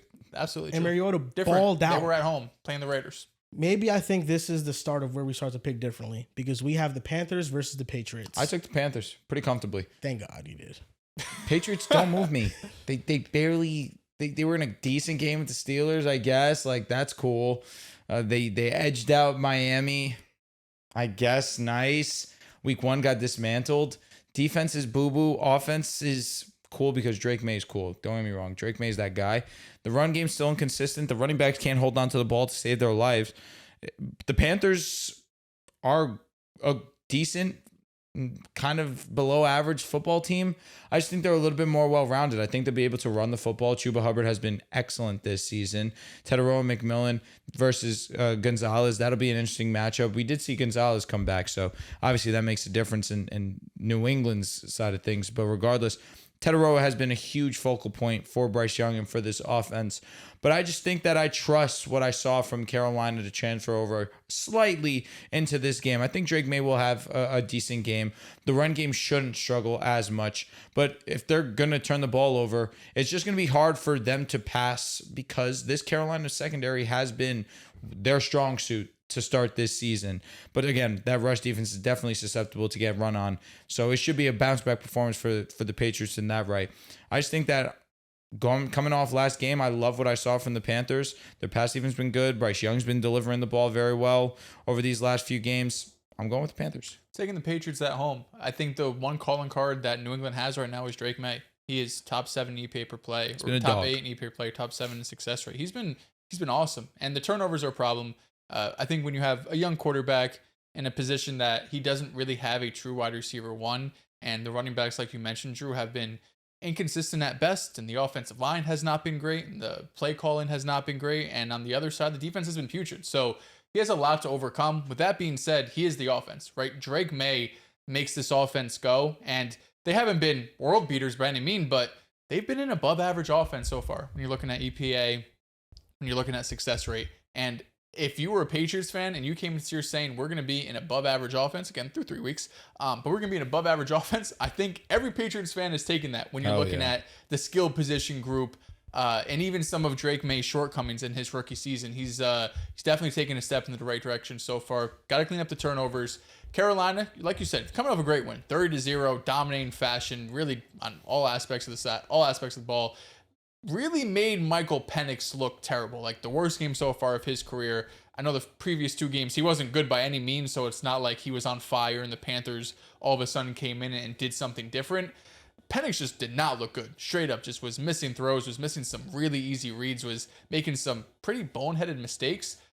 So I think as much credit as the Panthers deserve, I think I'm looking at Michael Penix too. Like, brother, that was one of the worst outings so far of the season. So I'm taking the Patriots in this game, being at home. Really brutal loss last week too. You had turned the ball over 5 times. You still were in position to win that game and you lost. So I think they bounce back here against the Panthers. There's potential for Travion Henderson to have a really big game against Carolina. You have to start a running back, Ramondre or Travion Henderson. Who are you starting? Ramondre. I don't know who to start. Ramondre just fumbled twice. Yeah, And they still ran him out there. No, after the second fumble, Henderson saw 83% of the snaps. It was a Henderson show after that. I think it's time to put Henderson in. They still don't feel comfortable with him in pass blocking situations, and that's why they might go to Ramondre in those type of instances. But overall, I just think Henderson's the better back, and he hasn't fumbled and coughed up the ball like Ramondre has.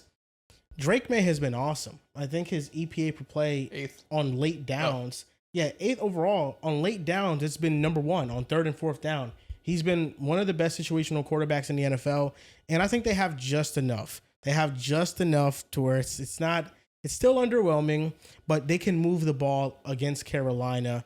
But this is also a test for Carolina in the fact that we're going to see if they're showing against Atlanta was what they're going to be, which is more of an all-around football team, which is a better defensive team. Yeah, which is a better defensive team because then it takes a lot of pressure off of Bryce Young because he hasn't been bad to start the year. I probably would have leaned Carolina if Christian Gonzalez wasn't coming back. Yeah. But I think Christian Gonzalez changes things. The run defense for them could still probably be terrible, and I'm expecting Hubbard to get back on track and be more efficient this week because, man, that rotation on early downs is pretty bad for New England. They save Milton Williams for pass rushing downs for the most part, and he's number 1 in pass rush win rate. So their pass rush, when they can get you into those situations, they're really good. But on those early downs, they just don't have enough depth to really sustain a solid run defense. Mm-hmm. And that's what we've been seeing as of recently. Pittsburgh is just an exception because Pittsburgh can't do nothing offensively. And we'll see. Carolina's offensive line is really good. I think this is going to be a back and forth game, but I'm going with the Patriots. I think they bounce back after a 5 turnover game. Next game is low-key could be one of the games of the week. It is the Jaguars versus the 49ers. This is another one that I struggle with. Brock Purdy questionable coming into this game. I mean, the Niners have a laundry list of injuries. Yep. Even Mac Jones is questionable in his own right. Nick Bosa, torn ACL, out for the season. Ricky Pearsall has a knee injury. He's questionable coming into this game. Lenore is questionable coming into this game. I mean, you actually can't make it up. The Niners seem to be cursed. It's sad. I still think I'm going with the Niners. At home, the Niners have just found a way to win these games ugly. If Mac or Brock do not play this game, very obviously I'm going to take the Jaguars. At that point, I need to draw the line somewhere. I'm going to still say, though, Mac Jones has done an exceptional job, in my opinion, fulfilling this role as the backup quarterback. And last week against the Cardinals, he made some crazy plays and really made some nice passes. It was the Ricky Pearsall show, don't get me wrong. And, of course, CMC getting heavily involved in the passing game. But some of the throws that he was letting go to Ricky Pearsall was very impressive. He had a pretty bad pick, but still was able to bounce back, and they were still able to win last week's game. Jaguars last week didn't move me. They didn't move me. Like, I was really hopeful for Trevor. Don't get me wrong. They were going up against the Texans defense. I still felt a little pessimistic in what I was going to see. I hate what's been going on with Travis Hunter. And I've gotten to the point where the Jaguars selecting Travis Hunter was a mistake. Not because he's a bad player. I think he's exceptional. They didn't have a plan, and it's evident so far. Week 1, he's playing offense, but like he's only playing offense. It's like 80-20 split. Week 2, primarily a defender. And now it's conversations. We're just going to see him at cornerback. So what are we doing? So we're going to allow Diami Brown and Parker Washington to be the wide receiver 2 and 3 when you drafted and traded up to acquire Travis Hunter to just make him a defender now? That's worth it if he pans out, though. I'm not going to say defense. you're wrong. Obviously, you're 100% right there. But wasn't the point to help Trevor Lawrence? I get the defense obviously needs help in its own right. And the defense, EPA-wise, advanced stat-wise, has been very successful. It's been awesome. But I also look at who they've played, and that's why I really don't care too much right now. But I'm starting to think negatively on the selection because it doesn't seem as if right now where we stand, the Jaguars had a clear and obvious plan because you traded up for a generational player who's supposed to play both sides. And right now you're kind of leaving mixed signals on which side he's going to play. Right now it seems defense, but to start the season, it seemed as if he was going to be majority offense. So now I'm kind of lost. I'm going to take the Niners in this game. I just think that they've been playing better football against better competition. If Purdy plays, I feel even more confident in that. CMC has been wildly effective in the passing game, pretty ineffective on the ground, inefficient, I should say. It's just offensive line. Plus, again, like I mentioned earlier, he's not the same burst, but he still has his moments where he looks great with the ball in his hands, especially in the passing game. So I really trust the Niners. For the Jaguars, I simply cannot trust this offense. I think it's too early to write out Travis. I just think this is a very unique situation. You're right. We had never had a two-way player in the NFL. You're right. And Parker Washington has made plays. He's not a bad player. Parker Washington is solid. Travis Hunter won the Belinda-Koff. God forbid I want to see him get the ball instead of Parker Washington. I understand people are frustrated because they might have drafted Travis Hunter a round or two too high. That too. They're like, oh my God, what are they doing? But I think the offense, even if Travis hasn't been out there, has been really good. Like, I think this offense's floor is so high, even without Travis Hunter. I think that's an exaggeration. No, I think their offense has been awesome. The rush offense has been really good. Yeah, the pass offense has been good. The Bengals, they're open. That's it. They were good against Houston too. Trevor Lawrence just made some terrible decisions. Okay, but I'm saying goes hand overall, in hand. the offense is fine. And Trevor Lawrence right now is number 1 in drops. 13 drops on the year. That's number 1 in the league. He has the most drops of any quarterback percentage wise in the red zone too. Mm-hmm. I mean, they're a BTJ drop away from being 3-0. Yeah. But I think Travis Hunter, I think right now he's best served as a defender because you have to ease him into something. The playbook for Liam Cohen is very extensive. It's enough for somebody to learn one entire playbook on one side of the ball. To learn both is you're putting a lot of pressure on him. If he can just be a defender right now, learn that playbook, and as the year goes on, he becomes more integrated into the offense and learning the plays and learning where to be. That's how I think they want to ease him into things. I feel like that's why they're probably moving him as a defender more because that's where they need him more on that side of the ball. But, I mean, you're right. The assets thing is a great point. The chalked up pick for them was Mason Graham. And if Mason Graham's on this defense, I think it would have been awesome. It would have boosted them up tremendously as well. And they would have had a pick next year. But Travis Hunter, I think, will figure it out. And most importantly, the Jaguars' defense has been awesome through 3 games. They have 9 turnovers. I think that's actually the most in their franchise's history through 3 games. That's how awesome this defense has been playing. Josh Hines-Allen, one of the league's best edge rushers. Trayvon Walker has a good pressure rate. But Jordan Lewis, the nickel they signed from Dallas, has really made a big impact overall. He had an awesome game this past Sunday. I'm going with the Jacksonville Jaguars. They've played no one. I think, and who have this 49ers played? Seattle. They did week 1. And the Cardinals. Seattle playing Cincy. Yeah, I mean, I think through 3 weeks you could look at both Jake teams. Browning led whatever. Cincy. And the Texans, you just told me they're a couple plays away from being 3-0. That's true. So they're not trash team. They're also offensively. They're also 0-3, but are they a trash team? They might be. Yeah, I mean, through 3 weeks, neither of these teams have played no good played offense. True or competition. false? Who of the Colts are 3-0? What good offense have they played? The Broncos. The Broncos aren't a good offense. We are. No, you're not. They're not so far. Right now, but what at least showed last year, we're not this. We played well against the Colts. Last year, you were like 20th ranked. And they played the Dolphins, who they are a good offense. the Dolphins, I mean, They're a good offense. In that theure, game, these though, should they be good weren't. offenses. That's but all they I'm saying. haven't shown Exactly. it. It's 3 games. Can we not just go off the 3 games? Like, we know who they are. I understand, but Miami's offense has started to get figured out. Denver's offense has They bounced not back great. pretty well against Patriots. Defense is for a me, little I'm fugazi. going off of what they've shown. And what they've shown is that they've been awesome. Who are you and taking?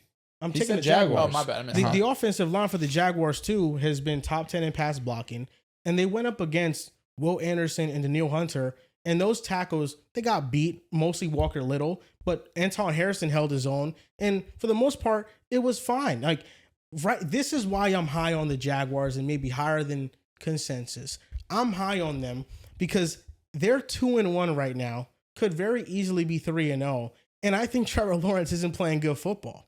And I think the receivers have been garbage and they have dropped a lot of passes. So why are you talking like this offense has been good? Because there's been once one they start player. clicking, One. the running game. That's it. Yes, but that gives it such a safe I floor. agree with and that Trevor point. Lawrence, That's even fine. though he's been a bit underwhelming for me, Yeah. he still made some big boy throws every week. And I think eventually the wide receivers, most specifically Brian Thomas Jr., will figure it out. And Trevor Lawrence will start being more consistent. Right now, by all metrics, he's playing like one of the bottom 10 quarterbacks. He's like in the 20s range. I think he's better than that. And once he starts showing it, I think this offense can reach another level. Like, this offense is still really good, and I don't think they're playing that great football as like the quarterback and the receivers. And that's why I'm high on them. And I think the Niners, after losing Nick Bosa, it's going to be hard to get pressure on Jacksonville. And that defense is good, man. That defense is very aggressive. They force turnovers. Right now, they're number 1 in takeaways. The turnovers Jake is Brown. and Shout out to Jake to Browning say for tips more CJ here. Stroud had a turnover against them. Okay. Bryce Young had multiple turnovers Yeah, the against them. second one was Mickey Mouse. Mickey Mouse, okay. It blew Come right on. through the running back's hands. I But think it's also the advanced metrics with the Jaguars. yeah. They're winning. They're winning. That's the thing that matters the most. I guess that's Like, fine. 2-1. 2-1, but I think they have one of the highest pass rush win rates as well. They're just not good. I just No, don't I see think- them and I think think they're what good. They're Joel- 7th in pass rush win rate. They're 4th in pass block and run block win rate. Where that moves me is the Panthers, because the Panthers' offensive line's good. So that I'm giving, where I'm also shitting on them, I'm also going to give them credit because that line is actually solid. They have the lowest passer rating allowed. See, but the right thing now is, through I've 3 never weeks. questioned their defensive line. The Jaguars' defensive line was never the issue. We know that they can get after the quarterback, albeit last year's numbers, they weren't great at getting after the quarterback. Their win rate wasn't high. But we knew that they had talent. The secondary is good now. The secondary, It's playing good. it is And better. Devin Lloyd is playing like one of the best linebackers in the league, and they still got a playing For Luakon. real. Aluakon's a dog. They have stepped it up. This defense is, I don't think it's fake. I think it's solid. It gives them the floor. I don't think it's fake, but right now statistically, it's like a top 5 unit in football. I think that's fake. It's gonna be their biggest test yet, right? You're going up against Shanahan. I think Purdy's playing this game. He practiced at the end of last week. He's been practicing so far this week. I'm pretty confident he's gonna play. Hope so, man. And if Purdy plays, I'm taking the Niners. If he doesn't play and it's Mac Jones, that makes it closer, and we're gonna have to check the app to see who I end up taking in that game. Because I don't know. That makes things a lot closer. But I mean, come on, really, Purdy, Mac Jones. Purdy's doesn't so much change the better. result that much. Okay, shut up. Mac Jones has been awesome. A shut up was first valid. 2 games. A shut up was He valid. started 2-0. 2-0. Y'all care about You winning, had right? Brock Purdy as a borderline 2-0. top You're the 10 one that quarterback cares coming about to the Right winning, end. now, brother. huh? Right? Yeah. Come on. You had Purdy as a borderline top 10 and Mac quarterback Jones led entering the the Patriots to entering the the playoffs season. in 2020. Jesus That's what he Christ, did with one of the worst 2020. offenses supporting cast. That's what he did. I was in college in 2020. And all Purdy's Bo Nix backups did that just with are the great. Broncos and you shit on him. Bo Who Nix was cares? probably in high school in 2020. The Right? Patriots Who offense cares? was better. No, it wasn't. They scored more points. Bo Nix had 29 touchdowns. I don't care.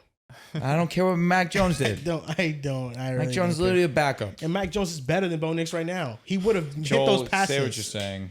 Would he not have hit those passes that we saw Sunday? Joel, let's calm down. No. Answer me truthfully. Based on what we've seen from wide Mac open Jones, You know passes, he's right. I Based would on hope what so. we've seen, Mac Jones was better with the Jaguars than Trevor Lawrence, right? Sure. Last if you year want to he run was. with that narrative, that's fine. But I think what BTJ Joel and him were together. Yeah, they worked that's when well. BTJ Because was the awesome. fantasy value was also What's happening? Okay, so it sounds like to me, Mac Jones is underrated. You tell me. That's what it sounds He's like. a good backup. Dell's didn't even He's a good say backup. if Mac Jones plays, I'm picking the Jaguars. He said I got to think about it a little bit more, but he's leaning with the Mac attack either way. No, if Mac plays, I'm definitely leaning more towards Jags. But you might still pick the Niners. That's not there's decided. a chance, but I'd lean Jags. Regardless, I think what Joel is trying to say about the Jaguars is they're leaving a lot of meat on the bone, as we've been saying so frequently over the last couple of weeks, especially on offense, because Trevor Lawrence has not played up to his standard, and the receivers, like you said, have not played up to their standards. I think it goes both ways. They've had some terrible drops. I think you mentioned they've had the most drops so far. They've had the most EPA lost on drops so far in the NFL, and Trevor Lawrence has some wildly inaccurate throws. I think both things are true. Both of these, these issues are colliding on each other and is making the passing attack less efficient and productive than it should be. But I think what you're saying is it's probably not going to be like this way forever, right? Trevor Lawrence doesn't have the best track record in terms of success, but Liam Cohen has shown that he can dial up things to get guys open, and he's been able to scheme up things to get guys open. So far, the players have screwed up. They have not been able to execute on the scheme and the design so far, but there's been things there, and there's been things there that have been open. The Niners being at home, though, is really, I think, what does this for me. The fact that Jacksonville's got to go to Jacksonville, the other side of the country, change time zones. There's a reason why that always comes into play when you're looking at odds and Vegas and everything like that. Bro, he love that. He love using the cross distance it's travel. True. It's true. Look, statistically, it matters. It's home field advantage matters. Having to go cross country matters. I mean, it's anecdotal, but it matters in the grand scheme of things. What about bonding with your teammates on a plane, playing cars? Builds up commodity. Brother, there's a reason why the home teams are favored 90% of the time. They don't really give a shit about bonding. But real quick, just about the Travis Hunter thing, because I think it's interesting. When he got drafted, I think there was a plan. Like, they said it in the press conference. I genuinely think there was a plan coming into the season. And then during training camp, things got not weird, but almost like confirmed that he was an offensive player. Like in training camp, Liam Cohen came out and basically said he's going to play 80% of offensive snaps. I think that surprised a lot of people because we were all under the impression that he was going to play both ways, maybe even leaning more towards defense. So there definitely was a plan when he got drafted. During training camp, I don't know if it was them maybe just falling in love with what he could do at receiver and Liam Cohen being this offensive guy and Trevor Lawrence wanting him to succeed. So they're like, we're going to put him at offense. Then week one, the way he used him was a lot around the line of scrimmage, a lot in the screen game. Wasn't really able to get him going downfield. They did have that one missed shot that J.C. Horn made an insane play. Trevor Lawrence probably underthrew him a bit. And then in week two, like you mentioned, he played more 50-50. They go up against the Bengals, so it's T. Higgins and it's Jamar Chase. So I understand why you want to see Travis Hunter in that game. So I feel like as the season gone on, the plan has kind of shifted away. And now, yeah, you're right. It doesn't feel like they have a plan. So it's a bit of a tricky situation for Travis Hunter right now. Like they're saying he's going to be playing mostly offense this week, defense this week. That's what it sounds like.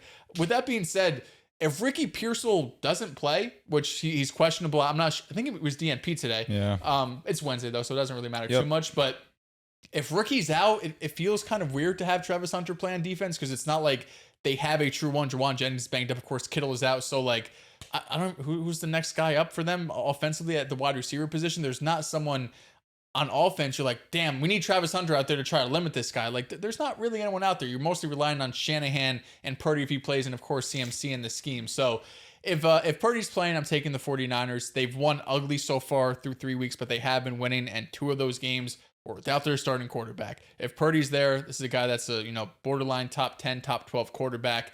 The weapons and the injuries do concern me for sure, but I think being at home, they'll get the job done. I can see why, Drew is frustrated. He has Travis Hunter in a couple leagues. No, I have him in almost every single league.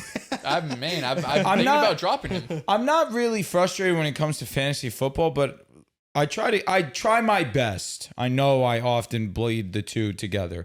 I try my best to keep defensive opinions my own and away from fantasy football. I say defensive because Travis is a rare case. I knew what I was getting myself into. I knew he was going to play both. Took him over Tat. Exactly. I knew what I was doing. I still believe that you are in an offense with Trevor Lawrence, BTJ. You are as elite as a wide receiver as he was in college. I didn't just think that they would have him not be involved in the offense whatsoever. I think that's why I'm confused. You were supposed to have a plan. It seemed like you have Liam Cohen, Trevor Lawrence, BTJ. It's like everything trended towards him playing offense. And like Dell's just said, especially in training camp preseason, the conversation was that he was going to play offense. And now he's playing defense. So you're just leaving all of Jaguars fans and all of the rest of football fans kind of in limbo of not to know what to expect with Travis. And there's a beauty in that. Don't get me wrong. That's pretty cool because he is the only player in the league that has that kind of capability right now. And that is what makes him so box office and so special. But at the same time, I don't know what you're doing, especially because I don't love what I'm seeing on the offensive side. You have wide receivers that aren't holding on to the ball. Your quarterback has been wildly inconsistent. The run game's been great, but this was supposed to be the best prospect that we've ever seen at the quarterback position. Brian Thomas and Travis Hunter were supposed to be immediately one of the best wide receiver duos in the league. And I think that that's why I'm a little bit scratching my head. What's going on? Mm-hmm. So I'm just surprised at the fact that Dell's had the Jaguars winning the division, and it seems like he's going up against them every week. Have I? Who did I say? I took the Texans last week. Take the Niners this week. Okay. Did you take the Bengals over them? Yeah. Oh, man. So did you. But I didn't have them winning the AFC South. Okay. So, fair enough. He got the Jags 1-3 right now. Here's the good thing. The AFC South. And guess what? They're 2-1. It's the Colts division. That's how we should look at it. The Jaguars are winning it. The Jaguars are so painfully mid. But I think Joel's right that they're 2-1 and you feel like, wow, this hasn't been good. It's it's because they've gone up against mid. I think that's encouraging that they're 2-1 and there's so much left for them to improve. They've gone up against mid. I'm not moved. The Colts have gone up against mid. They went up against the Broncos and the Dolphins. Trash. The Broncos are trash. They have Bo Nix at quarterback. Be honest, the Broncos are trash. Bro, like, all jokes aside, Bo Nix, whatever, you can make your jokes. The Broncos are trash. The Broncos are an average football team in the hunt. Then why the fuck did the Chargers almost lose to us? Because their offensive line was I don't think the Broncos are of course not. But that's what I'm saying. You can make your jokes. Ha ha, if they beat the Bo 49ers, Nix sucks. this is the more impressive win than the Broncos. The 49ers are better than Broncos. Okay, that's with all the injuries. I don't know. Yeah, that's... If the Texans play the Broncos, that's going to be a toss-up for sure. I would take the Broncos. Yeah, I'm comfortable with their offense a little bit more because the Texans can't move the ball at all. But that's a slugfest. Should have scored 40 against the Chargers. I hate Bo Nix. It's get right game this week. We're gonna score at least 30. However, yeah, I'm with you. I hope so, brother. But Jesus Christ, bro, they've really, like, I get where you're coming from. The jokes, they're cool. The Colts beating us is a great win. The Colts beating Miami in the fashion that they did, embarrassing their offense when the Patriots didn't do that and the Bills didn't do that. The Colts actually shut them down. EPA per play. Here we go. That the Colts have faced through 3 games. The defenses they face: 32nd, 7th, and 30th. The 7th is obviously the Broncos. Looking at the Jaguars, the EPA per play of defenses they have faced: 8th, 20th, and 15th. They have played better defenses than the Colts, though. Oh yeah, I understand that. Yes, the Colts have played two. But the Colts have dominated. So I just don't know. I just don't know how you can say, "Oh, the Colts, what they're doing is real," but what the Jaguars are doing, no, this is fraudulent. I think the only thing you could say is that Daniel Jones looks better than Trevor Lawrence by a lot, and their run game is better, and that's what you're saying is their bread and butter. The Jaguars, Jonathan Taylor clears. The run game could be better, but the Jaguars have a better pass block win rate and a run block win rate than the Indianapolis Colts. Like, Jonathan Taylor's a better player than Travis Etienne. There's no doubt about it. But the rewards that the Jaguars are getting from their run game from an efficiency standpoint, they're pretty similar as the Colts. Daniel Jones, what do you mean by that? Like, they're doing whatever they want offensively right now. They are. They're the number one offensive football. Yeah, they're literally really doing whatever they want. Yeah, they're playing really well. But what I'm saying is, how can you say what the Jaguars are doing is fraudulent, but what the Colts, what they're doing is Daniel not? Jones looked the exact same against the Broncos. Okay, I know, but Trevor Lawrence has looked like shit. Yes, that's the difference. We're talking about the teams, though. We're talking about the teams, not just. I'm not singling out the quarterbacks. Okay. I'm talking about the teams. Okay. Even with Trevor Lawrence looking bad, their offense is really efficient. Because right now, what's going to move me in this conversation is how good the offense looks on a consistent down-to-down basis. And I agree with what you're saying about the Jaguars' rush offense. It has been the backbone of the team. However, when you look at it and compare it to the Colts, the run game has been the backbone, but the quarterback's also really great right now. Now, I think this is where Drew's coming from. No, he's telling me Daniel Jones is better than Trevor Lawrence right now. That's what he's telling me. I think more than anything, you believe that Trevor Lawrence in the passing game will get it figured out, and he's unsure. I am unsure. Yes, I'm willing to bank on the fact that Trevor Lawrence will, at some point, figure out and outperform Daniel Jones for the rest of the season. I think it's faker that Daniel Jones is playing better than Trevor Lawrence right now. But again, this against a great defense in the Broncos, he lit us up. Against a great defense in the Texans, great defense Texans. You're cool with that? You're cool with that? Trevor Lawrence looked like shit. Yeah, he didn't look good. And against a bad defense in the Bengals, he looked like shit. We agree? He wasn't good. That's all I'm saying. But I don't think that's going to continue. I don't know. Trevor's kind of been mid for 2 years. No, he definitely has. I'm looking at the rush EPA. The Jaguars are 8th and the Colts are 5th. Okay. No, exactly. I agree with what you're saying. I agree. Yeah, the Jaguars' rush defense, offense has been really good. Look at the Bucs rushing offense. Whew. I know. They really are missing something. But that's why I feel like right now, what we're seeing from the Colts, and I think this is a fair statement, the Colts right now are kind of hitting their ceiling.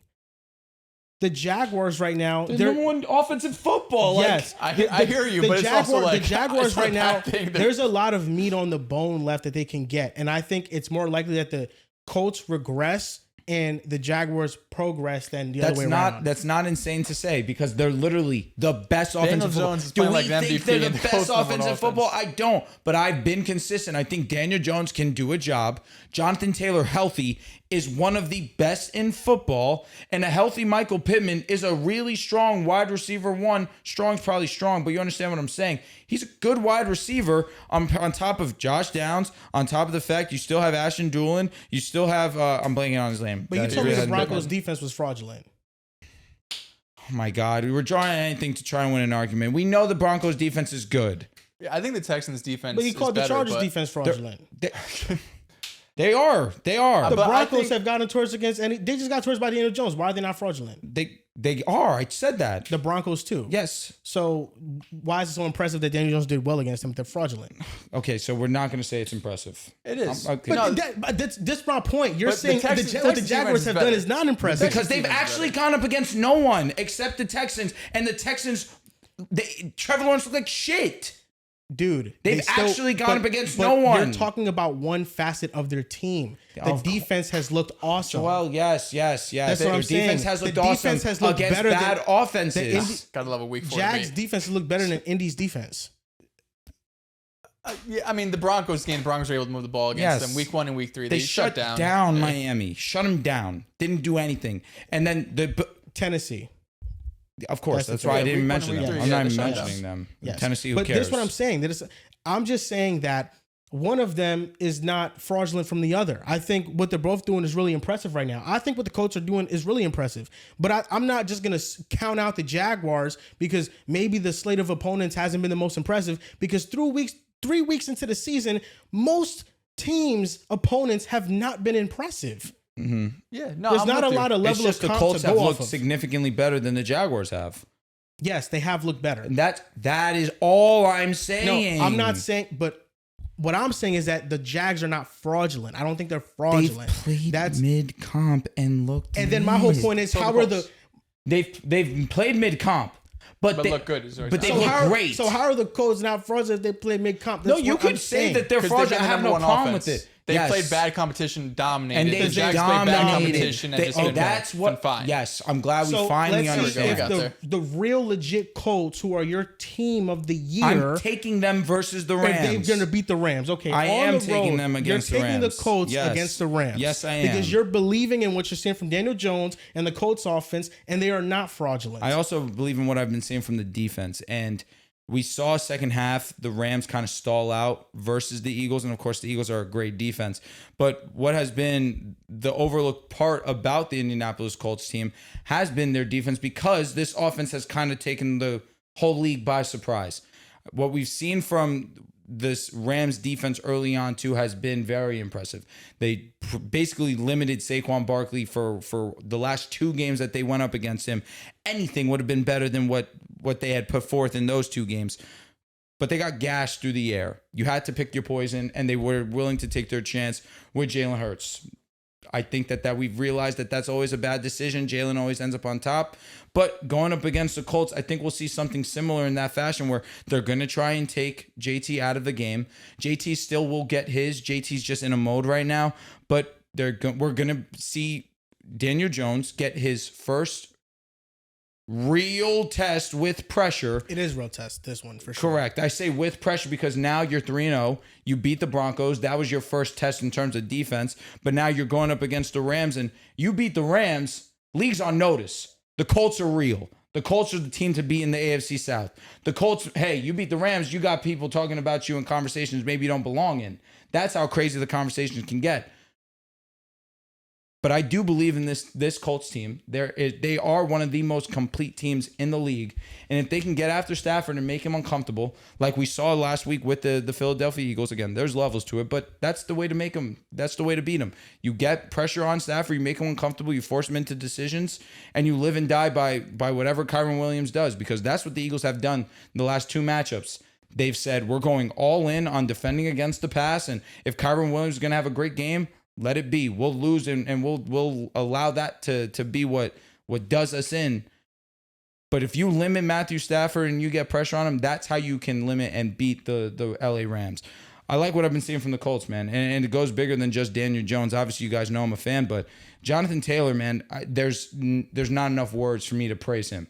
He has been so excellent this season. And with the health of Pittman, that is huge. And the boost that adds to the passing game. And this defense is just clicking on all cylinders right now.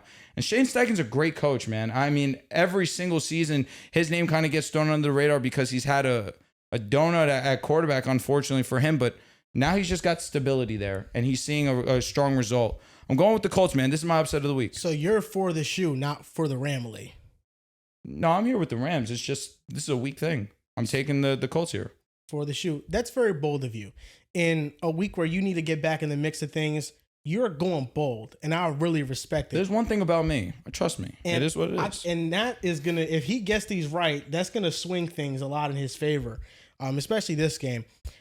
I think the Colts got tested against the Broncos defense for sure. And the Rams present a similar challenge with the defensive front. The Indianapolis Colts are 28th in pass block win rate. And it's kind of been a trend with them over the last couple of years where their run blocking unit has been awesome, but pass blocking, they're not quite as good. It's true. But they have 2 young players who have stepped up, Goncalves and Bortolini. I believe those are in the interior after losing Ryan Kelly and then Will Fries. And one thing about Chris Ballard, he knows how to draft offensive linemen, and they often find diamonds in the rough. Daniel Jones, there's really nothing negative to say about how he's been playing because he's played within structure. He's made plays. He's broken out of sacks. He's made really good, nice pinpoint passes under pressure. He's connected deep down the field with Alec Pierce. He is accessing every layer of the field right now. So he's playing incredibly. And then you have Jonathan Taylor that takes such a load off of him. But this is an NFC contender. This is the Rams, a team that was up big on the Philadelphia Eagles and were dominating that game.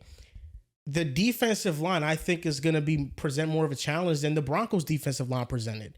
I think Jared Verse is much more of a game breaker than Nick Bonito, although Nick Bonito is a game breaker in his own right.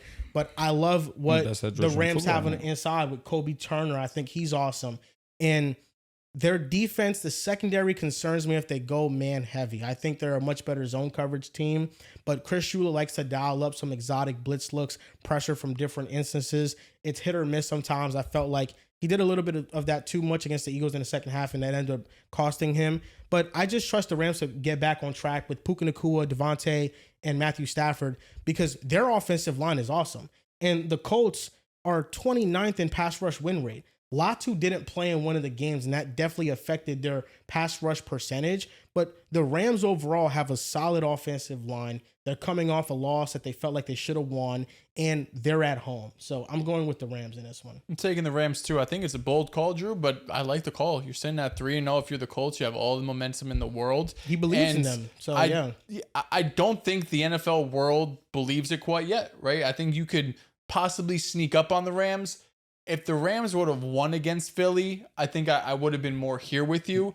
But the way that they lost, I feel like you have to lock in now, right? You just had, I wouldn't call it embarrassing because it's the Eagles. You're on the road. 19-point choke, low key. Yeah, that's embarrassing. No, for sure. Like the way you lost, the fact that you lost is embarrassing. The way you lost is a little embarrassing. Of course, the exclamation on point.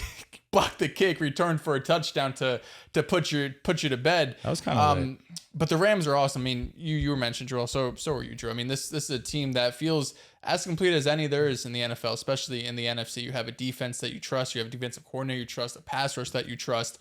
That's really the strength of this defense. And then offensively, I mean, the Colts are going to get tested as much as they got tested yet, right? When you have Puka Nacua and Devontae Adams, one of the best duos in football, and Matthew Stafford still playing at a high level, I'm excited for both. We just talked about the Jaguars. I'm excited for both teams, especially if Purdy plays, because you're going up against, quarterbacks, and no disrespect to the Bo Nix, going up quarterbacks that are both Stafford, top 7, top 8, Purdy when he's right, top 10, top 12, offensive coordinators that you're in love with, and Shanahan and Sean McVay, for defenses that statistically look great so far, but competition-wise, you could definitely poke some holes at. But this is probably the first week for both teams that we could get a real gauge when you're going up against some top competition, more so with the Colts and the Rams due to some of the 49ers injuries. But again, I think just going back to the way that the Rams lost this game against Philly, I don't think they're going to have back-to-back losses, going up against this Colts team who deserves all the praise in the world. Number one offense, like we mentioned, defense that's looked great so far.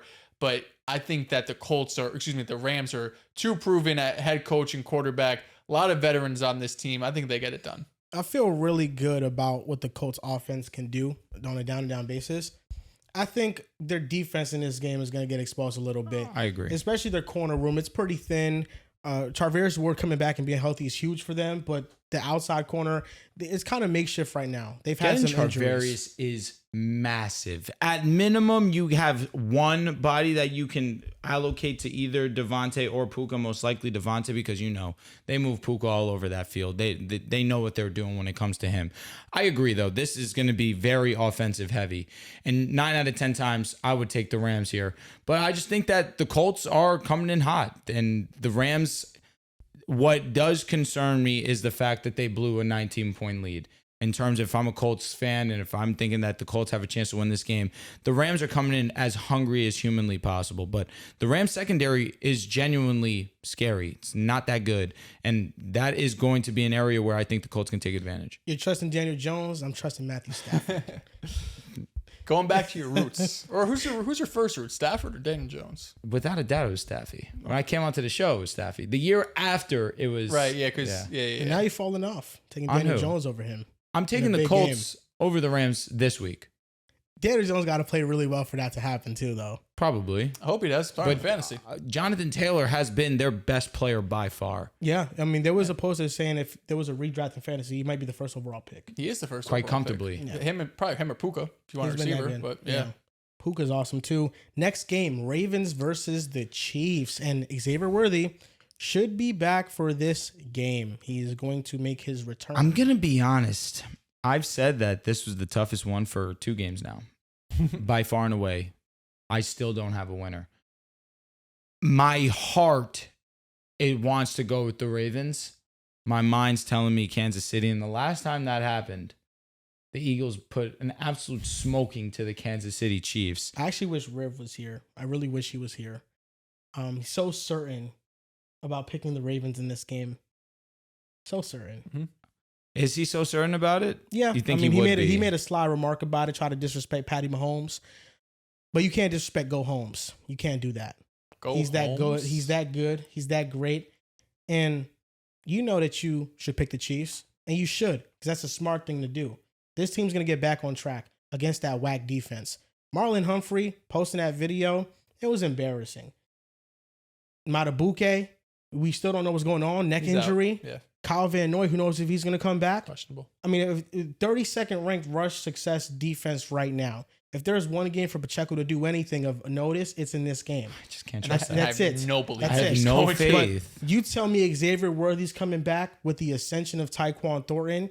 Patrick Mahomes still leading a top 10 offense. This is the year of my comeback. Very low key. The makeshift My comebacks? receivers. Oh, low key, DJ, Tyquan? Give me the Chiefs at home, man. There's a different energy at Arrowhead. There's a different energy at Arrowhead. You want to talk about energy and comebacks. DJ, Tyquan, me being down 8 wins in Pick'em. Something about this year has history written on it.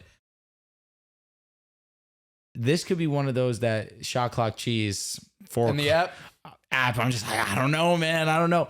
I think I'm going to go with my mind here. I'm going to go with the Kansas City Chiefs to win this game. Smart. In the app, I have the Ravens right now. If this was the playoffs, we don't think about it, correct? If it's the playoffs, I'm going Kansas City. Yeah, we don't think about it. But that's, you know what?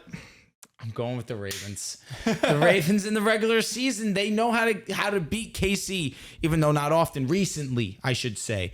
They've had their number in the regular season. Lamar has been excellent. He's been really good. This offense as a whole, I think it needs to get back on track. And this is a game that we could start to see that happen.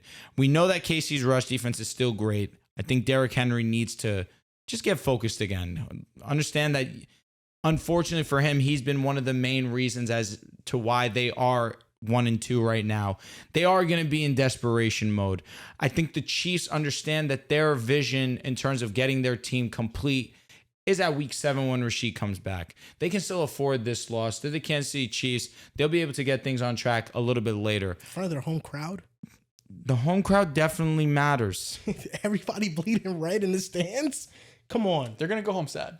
No, they're not. Yeah, they are. Because Patrick Mahomes, like he usually does, is going to outplay Lamar Jackson and win this game. Because it's not just don't have talent. It's not just dire for the Ravens. It's dire for the Kansas City Chiefs. It's dire for both teams.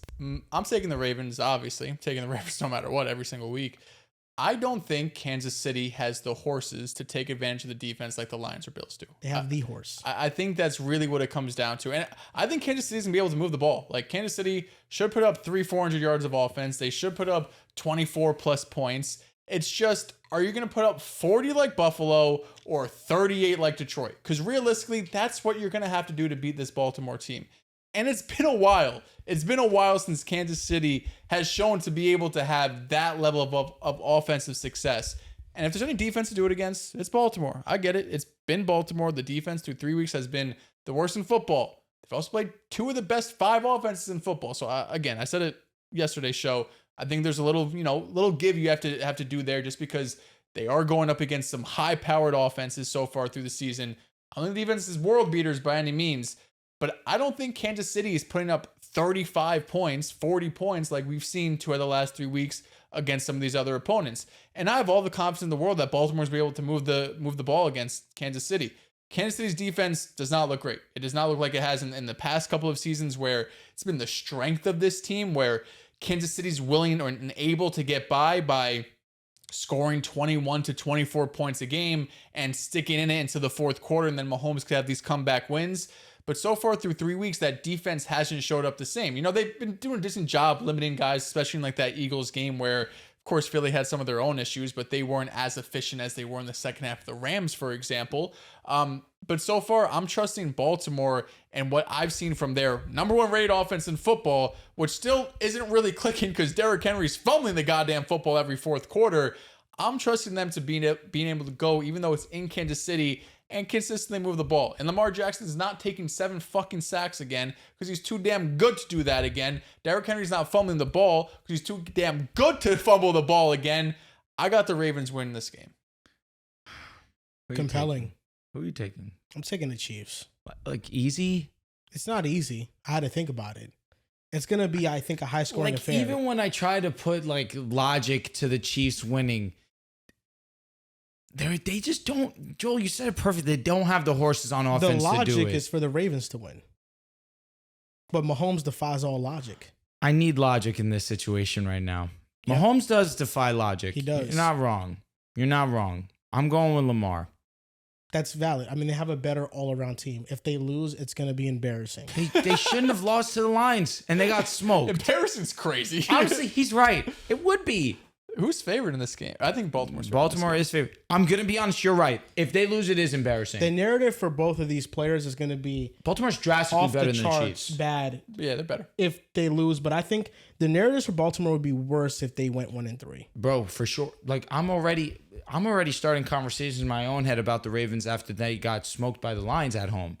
You lose to this Chiefs team. Granted, yes, you're on the road. It is KC, the big bad Mahomes, whatever. You are better than this team at every single level. Quarterback. And even quarterback, Yeah. if you want to take Mahomes in 2025, it's a coin flip. Coin flip at best. In the regular season, yeah, it is. In the regular season, In the regular it's a coin season, it's flip. not a coin flip. Regular season's Cooking. not a coin flip. He's cooking.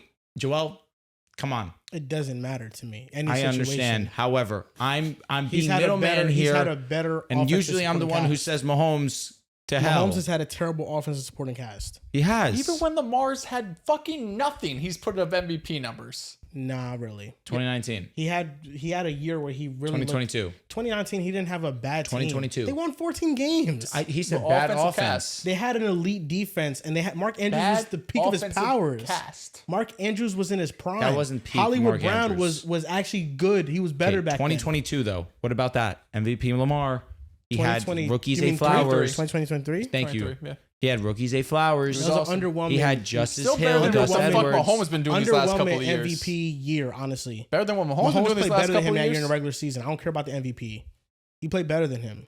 Did he? Did he? And then he played better than him in the playoffs. He was first in That he QBR did. and Sure. went on the road and beat No, he him. cleared and him in the outplayed him. playoffs. He cleared him So in the I mean, playoffs. listen, I whatever. Barely outplayed him in the playoffs. If all those and things are in championship are in in the game. favor of the Ravens, it's exactly why I told you it would be embarrassing if they lose. No, I agree. So Because why are you taking the Chiefs? Because it's Mahomes and he defies all logic. But you've been. And this is at home. This but is different energy I when don't you're want to at root home. for the KC. Really, that's kind of why Who I'm going with does? the Ravens. Who the fuck does? They suck. They suck. No, this is the worst they've ever been.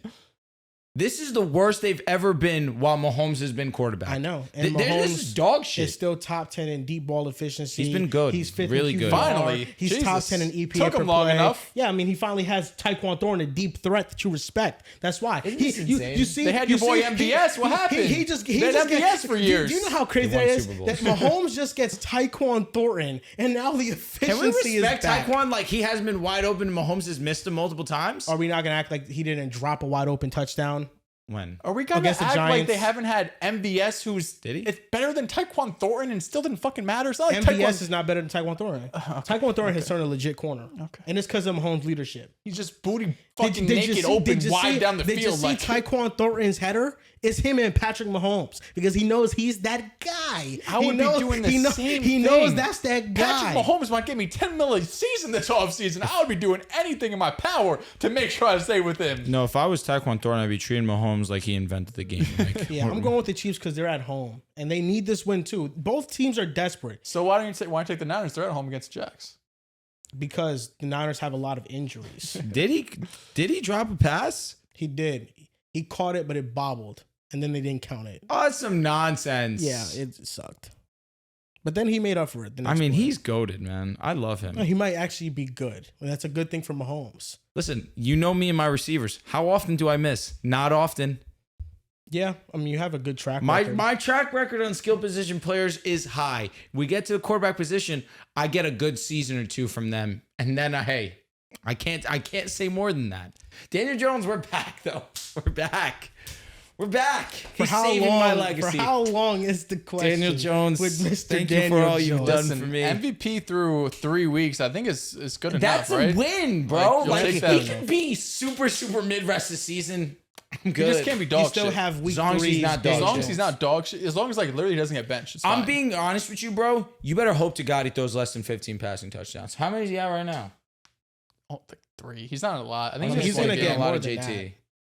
Why wouldn't he? Yeah, because again, it's not the Giants, that He's miserable got- ass yeah. organization. I think he's got 3 passing, 2 rushing, maybe. The Bears versus the Raiders. I took the Bears here. I did take the Bears Going as well with the because the Bears. Raiders are garbage.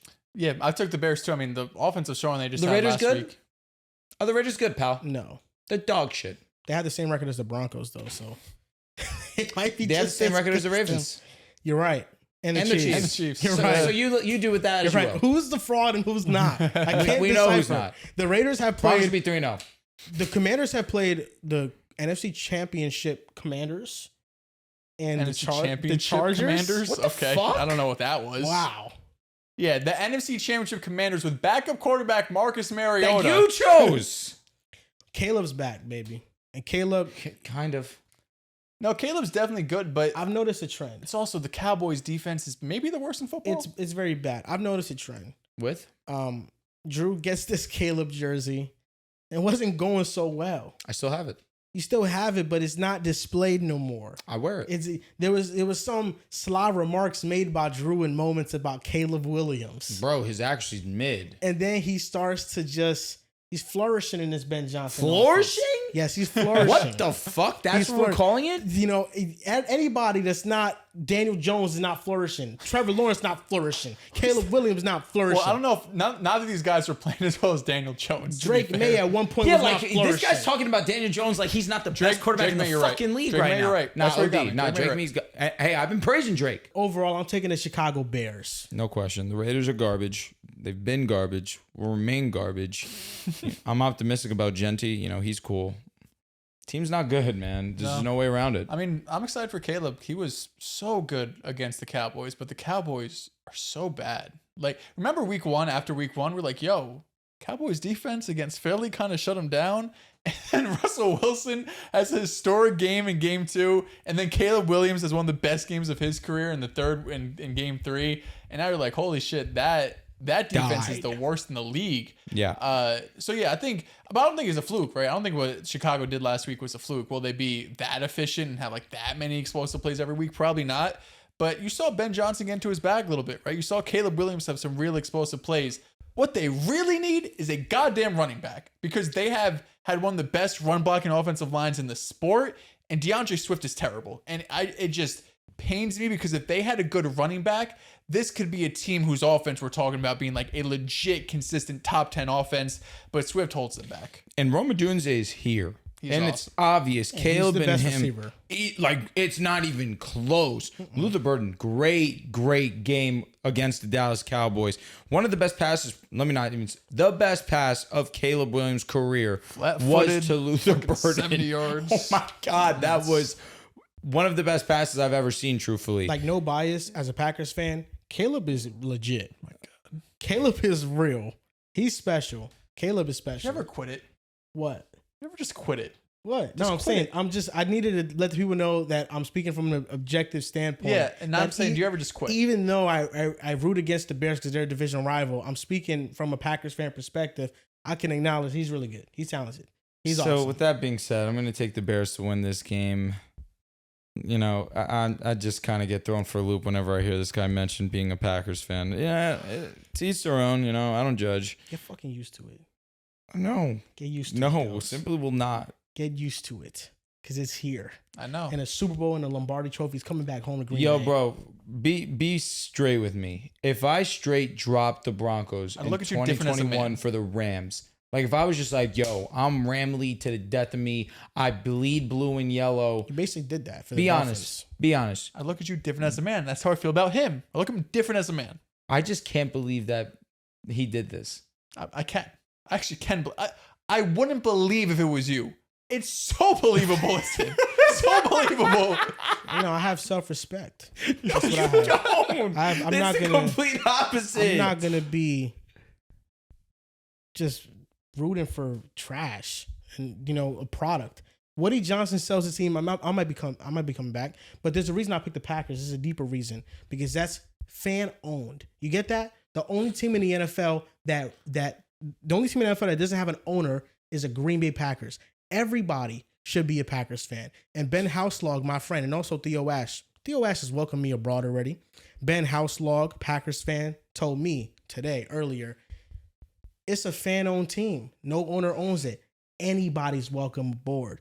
You switched teams before. You switched from the Colts to the Broncos. So you had your switcheroo long time But it ago, was but it Peyton. still counts. It was Peyton. Oh, and there's Jordan Love. Jordan Love was never on the I Jets. was also single digits years old.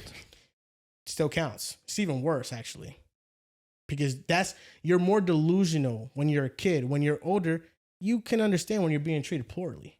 You understand. You have self-respect for yourself. Even as a kid, I knew, Colts, Peyton Manning. I'm going to go with that guy. Yeah, and you chose to bandwagon him to the Broncos. He was always my favorite player. I liked the Colts because of Peyton. You chose to bandwagon LeBron every team he went. I liked LeBron.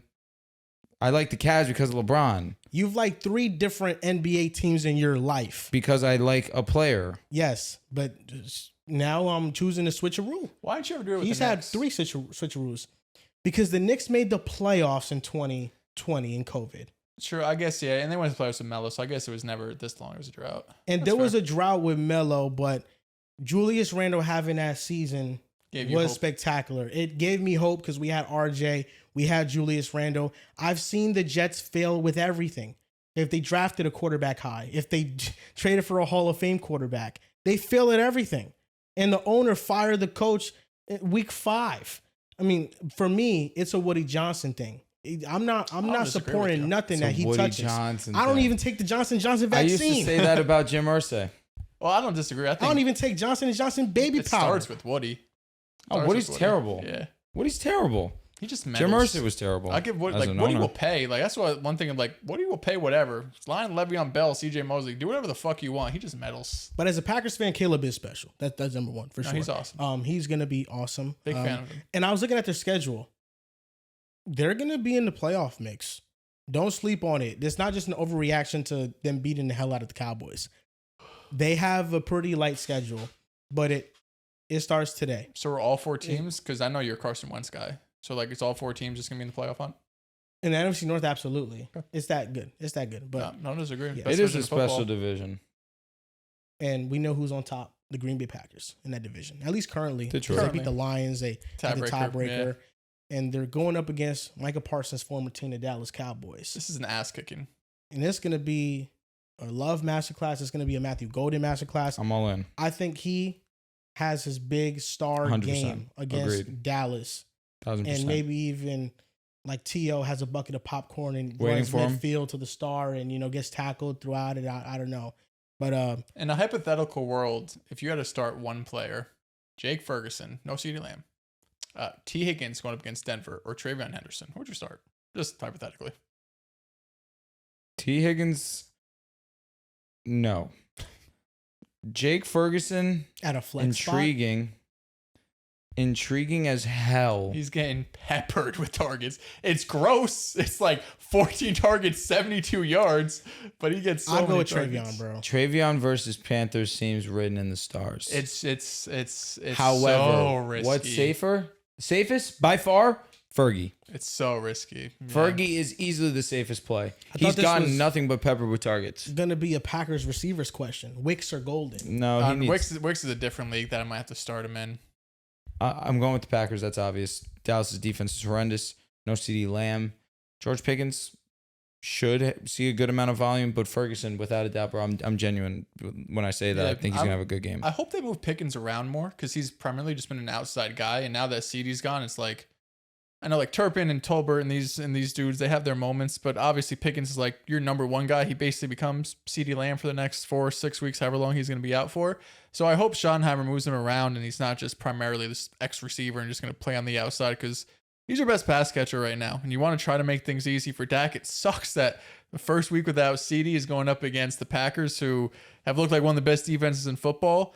So that's just one thing I'm looking out for. But in terms of this game, it's hard to find a world where the Cowboys are going to be involved. They have one of the worst defenses in football, like we mentioned before, and this offense just lost their star player, one of the best players in football, in CeeDee Lamb, and you're going to have to figure this out with George Pickens, who of course is still a new player, and Schottenheimer, first-time head coach, and there's all this going on. I think the Cowboys get smoked. The Cowboys roster is terrible. Outside of Dak Prescott, you got the receivers, but the offensive line is underwhelming. You're dealing with an injury too to Tyler Booker, the rookie. Their tackle situation is awful. The running back situation is a revelation. Javonte Williams has played really well under the expertise and guidance of a really good quarterback. And then the defense for the Cowboys is awful all around.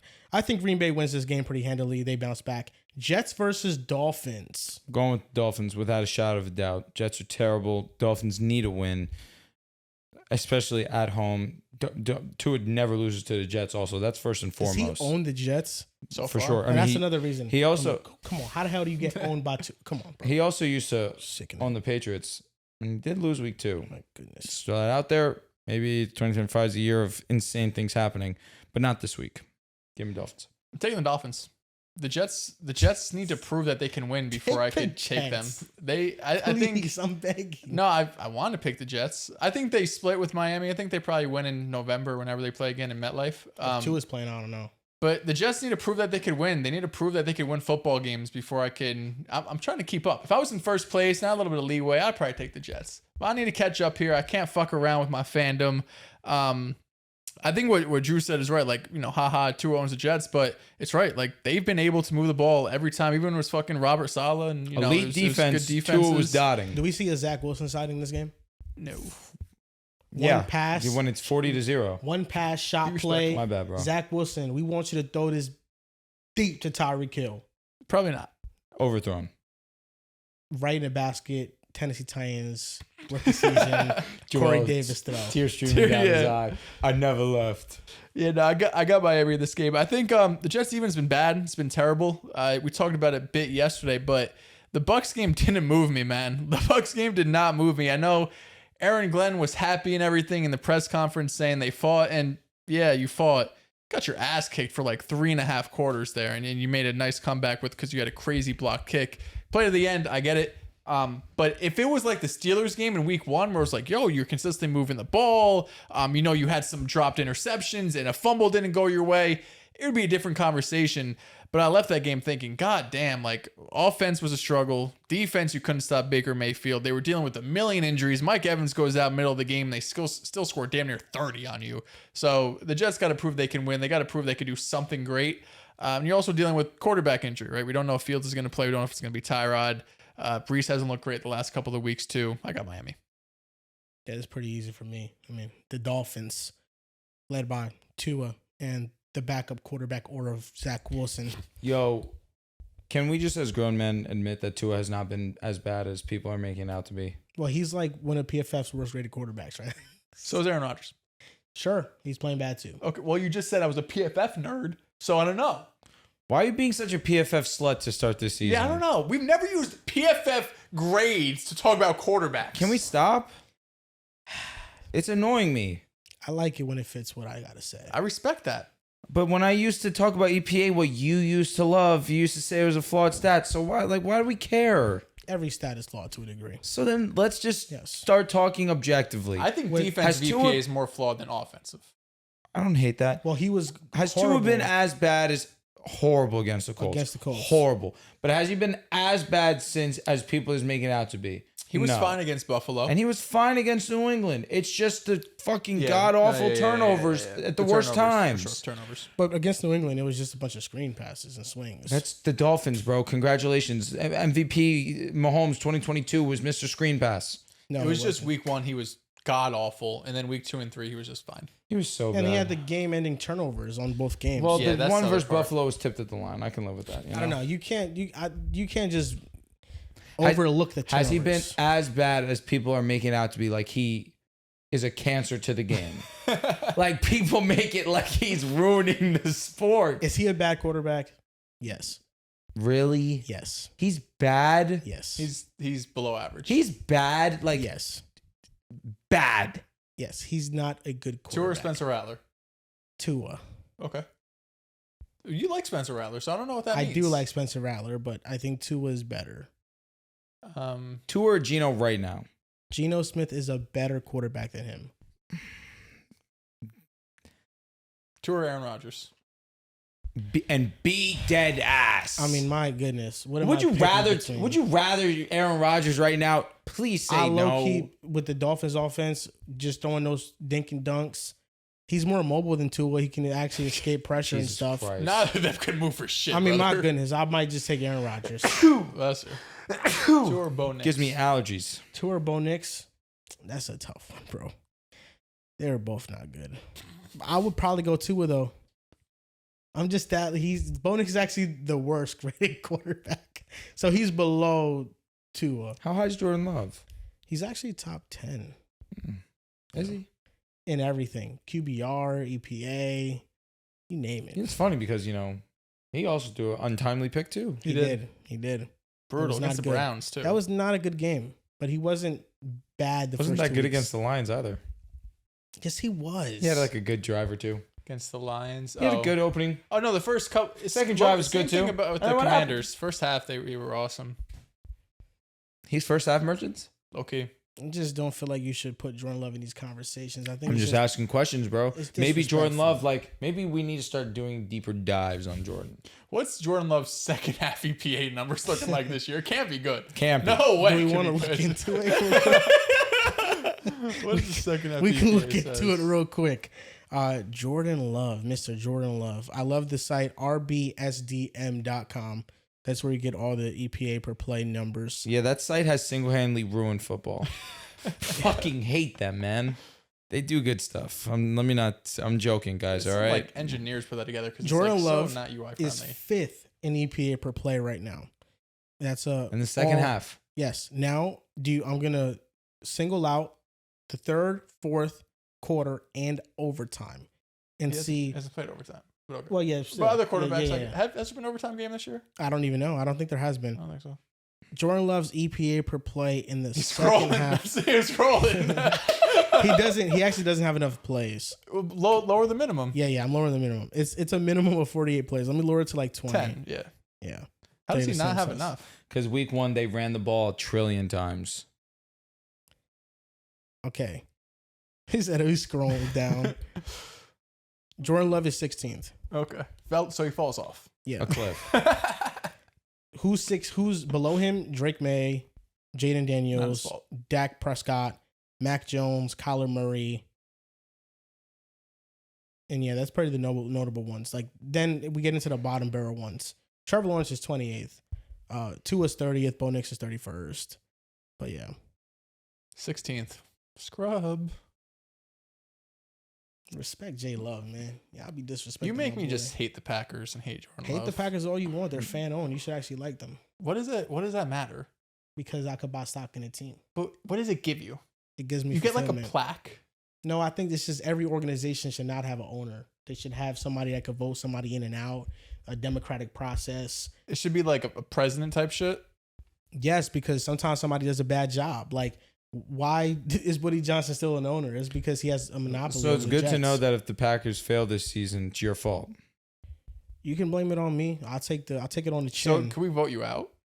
They cannot vote me out. I'm already stamped. I mean, I'm stamped in a couple of fan bases, honestly, but the Packers one is my how can as a real Packers fan you hear a statement like that? I'm stamped in multiple fan bases, and that's the right with your guys' spirit. I am, because it's not my fault that I speak the truth about teams that they don't hear from national media pundits, and they say, you know what you're talking about, and I trust you what you're saying, and as a fan of this team, I respect what you do. As someone who's known him for many years, I wouldn't trust his brother with shit. It's like what my mother said. My mother told me, be for everybody so everybody could be for you. You have that little passion in your heart for that one team. That's the Green Bay Packers. You can't please everybody, I talk about every team objectively and nicely. No, you don't. Everyone. They get the same level of objectiveness from me. It's lying. I don't think that's true. He's fucking lied. So, when you hear me talk bad about the Broncos, I don't want to do it. I promise you I don't. You talk good and bad about the Broncos 10 different times over the last 6 months. I don't want to do it. I want to be able to say, yo, Bo Nix, Drew, he looked awesome, brother. No, you don't. I want to be able to text Drew, yo, Bo Nix, he was really good, bro. There was a moment you were. He was really good, bro. But he just hasn't. I just have to be objective and honest about what I'm seeing. And Drew talked to me about Tua, and I told him, you know what, dude? Outside of the interception, he was good. I told him that. Did not? I told you that. Which one, against the Bills? Yeah, he asked me about the interception. And I said, you know what, Drew? It wasn't his fault. You're not nice about the Jets. I am nice. I just gave you a beanie. You did. Yeah. But this makes up for like 1% of the shit you've talked over the last 3 weeks about the Jets. It's because it's a lot of built-in tension. And that's why. But it's not directed at you fans. I respect the loyalty, that you guys have. How many times have you said you're a Jets fan the last month?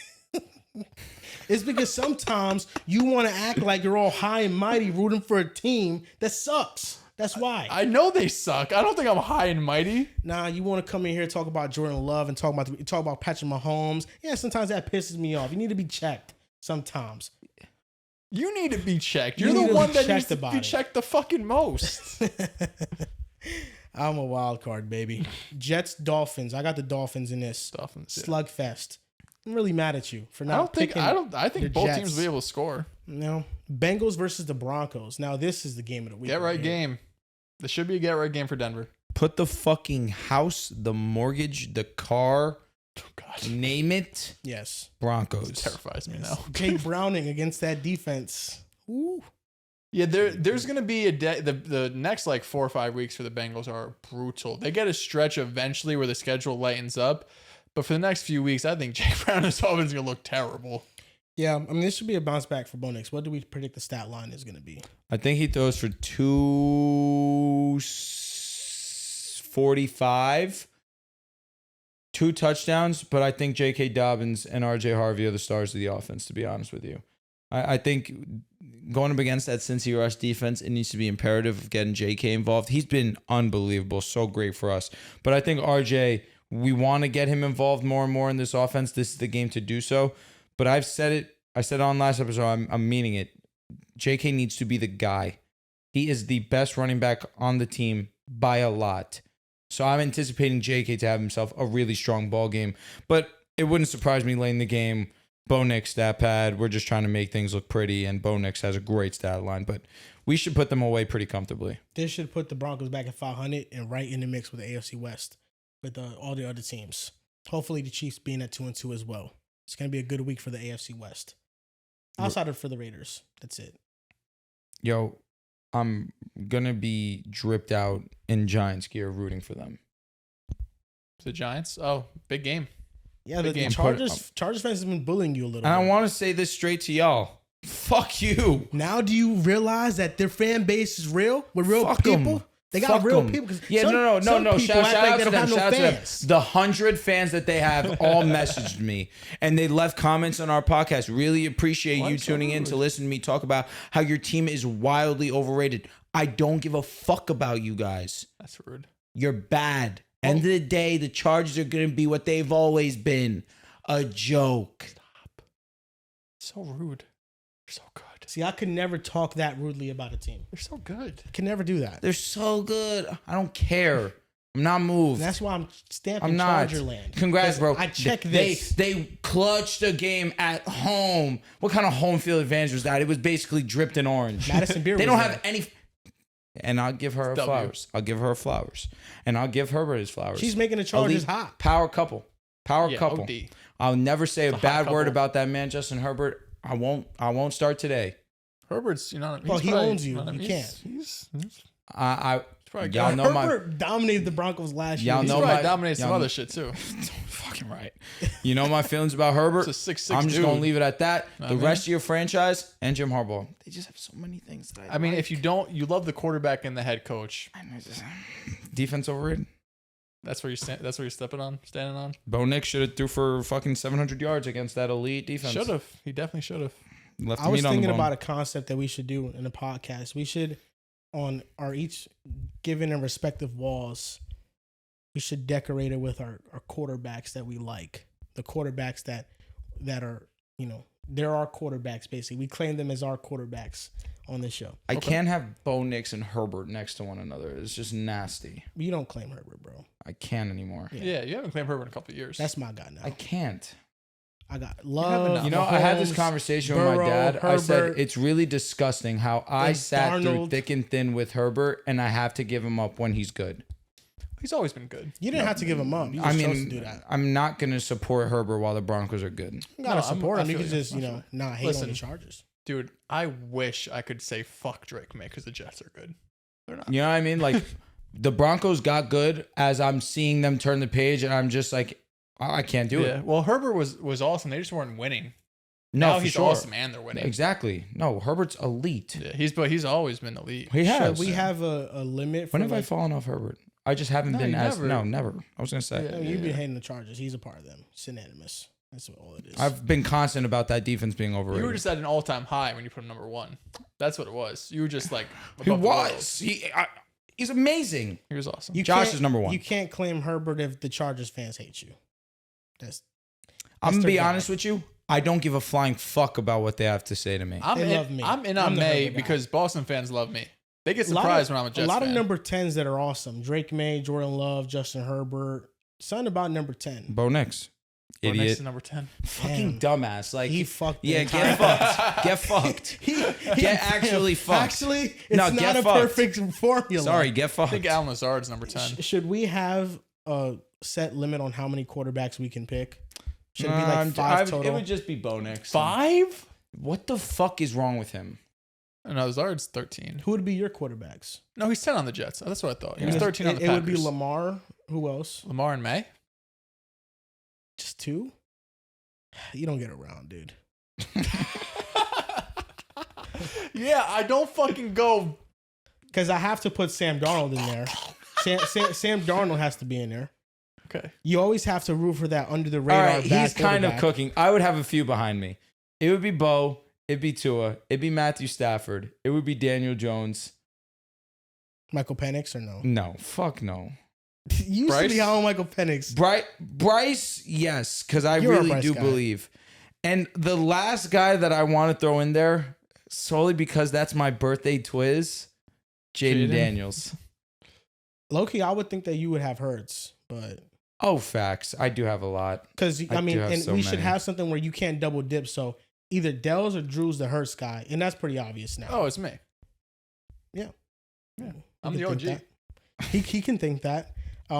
It's not anymore. Yeah. I'm the OG. He's been more louder about it. That's what I'm for saying. It's been sure. loud, but loud doesn't always mean bigger. I gotta have the bad quarterback Usually behind me at all cooking. times. My bad project quarterback is Spencer Rattler. I'm drafting him. I have way too many bad projects that they've I've- given me good I've results had enough sometimes. bad quarterbacks. So Rattler, Sam Darnold, and the top echelon guys: Mahomes, Jordan Love. Joe Burrow. just go on. Are you MVP letting Joe list Burrow and see go? 1, 2, If I 3, can 4, only 5, keep 6, 7, 8, 9, 10. 5, Burrow subbing out for Herbert. What do you mean Herbert? Herbert, baby. There's not a Jay chance in Herbo. hell you're getting Herbert. You know, I told you I wanted to be a Chargers fan before. They were second place. They weren't first. They were second. So maybe Partially, this is your fault, bro. I got him in fantasy. You know about that fantasy connection. When you get somebody in fantasy. That's why I'm a Drake May fan. Exactly. So, Justin Herbert's in a lot of my fantasy leagues. He's my quarterback one right now.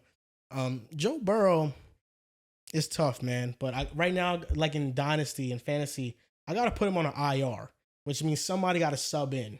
And that's Jay Herbo. He has to sub in. Because Burrow's on You're an not IR getting right now. Herbert, bro. Dude, I'm begging you to have some self-respect. What would your quarterbacks be? It's just Lamar. Lamar, and Hurts, May. and May. Now he gets Hurts. He didn't say Hurts. You at do not first. get Hurts. I forgot. Mine. No, we'll mine's- just go mine's 50-50 on Hurts. Hurts could be like right here. Right in for the us. middle. I'm cool with that. So, okay, you don't get, nobody's going to get Dak. Is Dak going undrafted? I'm straight on that. Undrafted. Okay. Riv probably take K1 for me. Gino was a thought, but, you know, it's either between Gino or Rattler. I can't pick both. Honestly, let's just end the show. It's getting sad. Brock Purdy, nobody, is that Riv. Rivs? That's Rivs. Trevor Lawrence? It's yours. You No, glaze that him more might be than him. anyone else. Bro, he said dark horse MVP. Yeah, that was just a dark horse. It wasn't like it's not like my guy. CJ Stroud is Riv. So Riv has Allen, CJ Stroud, and Purdy right now. Nobody has Goff. Who the fuck would want him? Nobody has Jackson Dart. Charles. Who has Baker Mayfield? You. Is he If going anyone, undrafted? it'd be you. It's a lot of fellas here. I love it. Aaron Rodgers, You. not anymore. Not no more. JJ McCarthy is going undrafted. Undrafted. Riv. Kyler. Riv.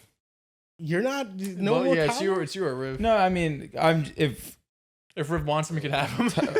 Riv would be adamant that he's a K1 fan. I have a K1 jersey. I'm stamped. I don't need a fucking thing behind me I have to a show Hurts it. jersey.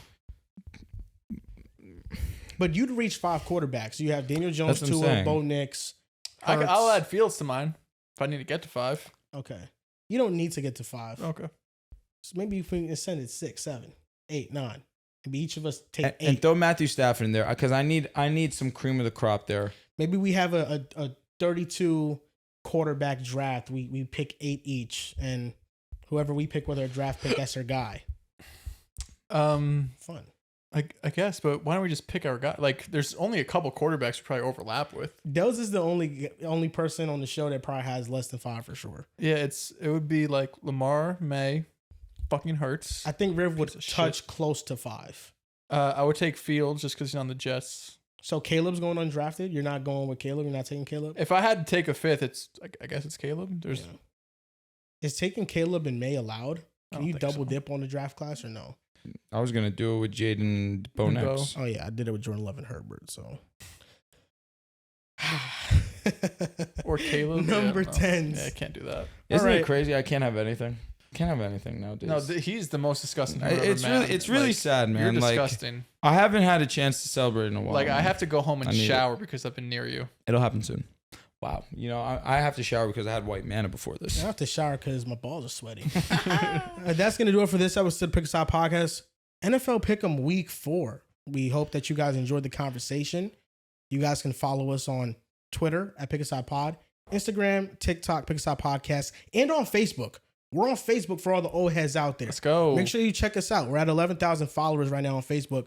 Really nice milestone. Thank you for watching, and we'll see you guys next time.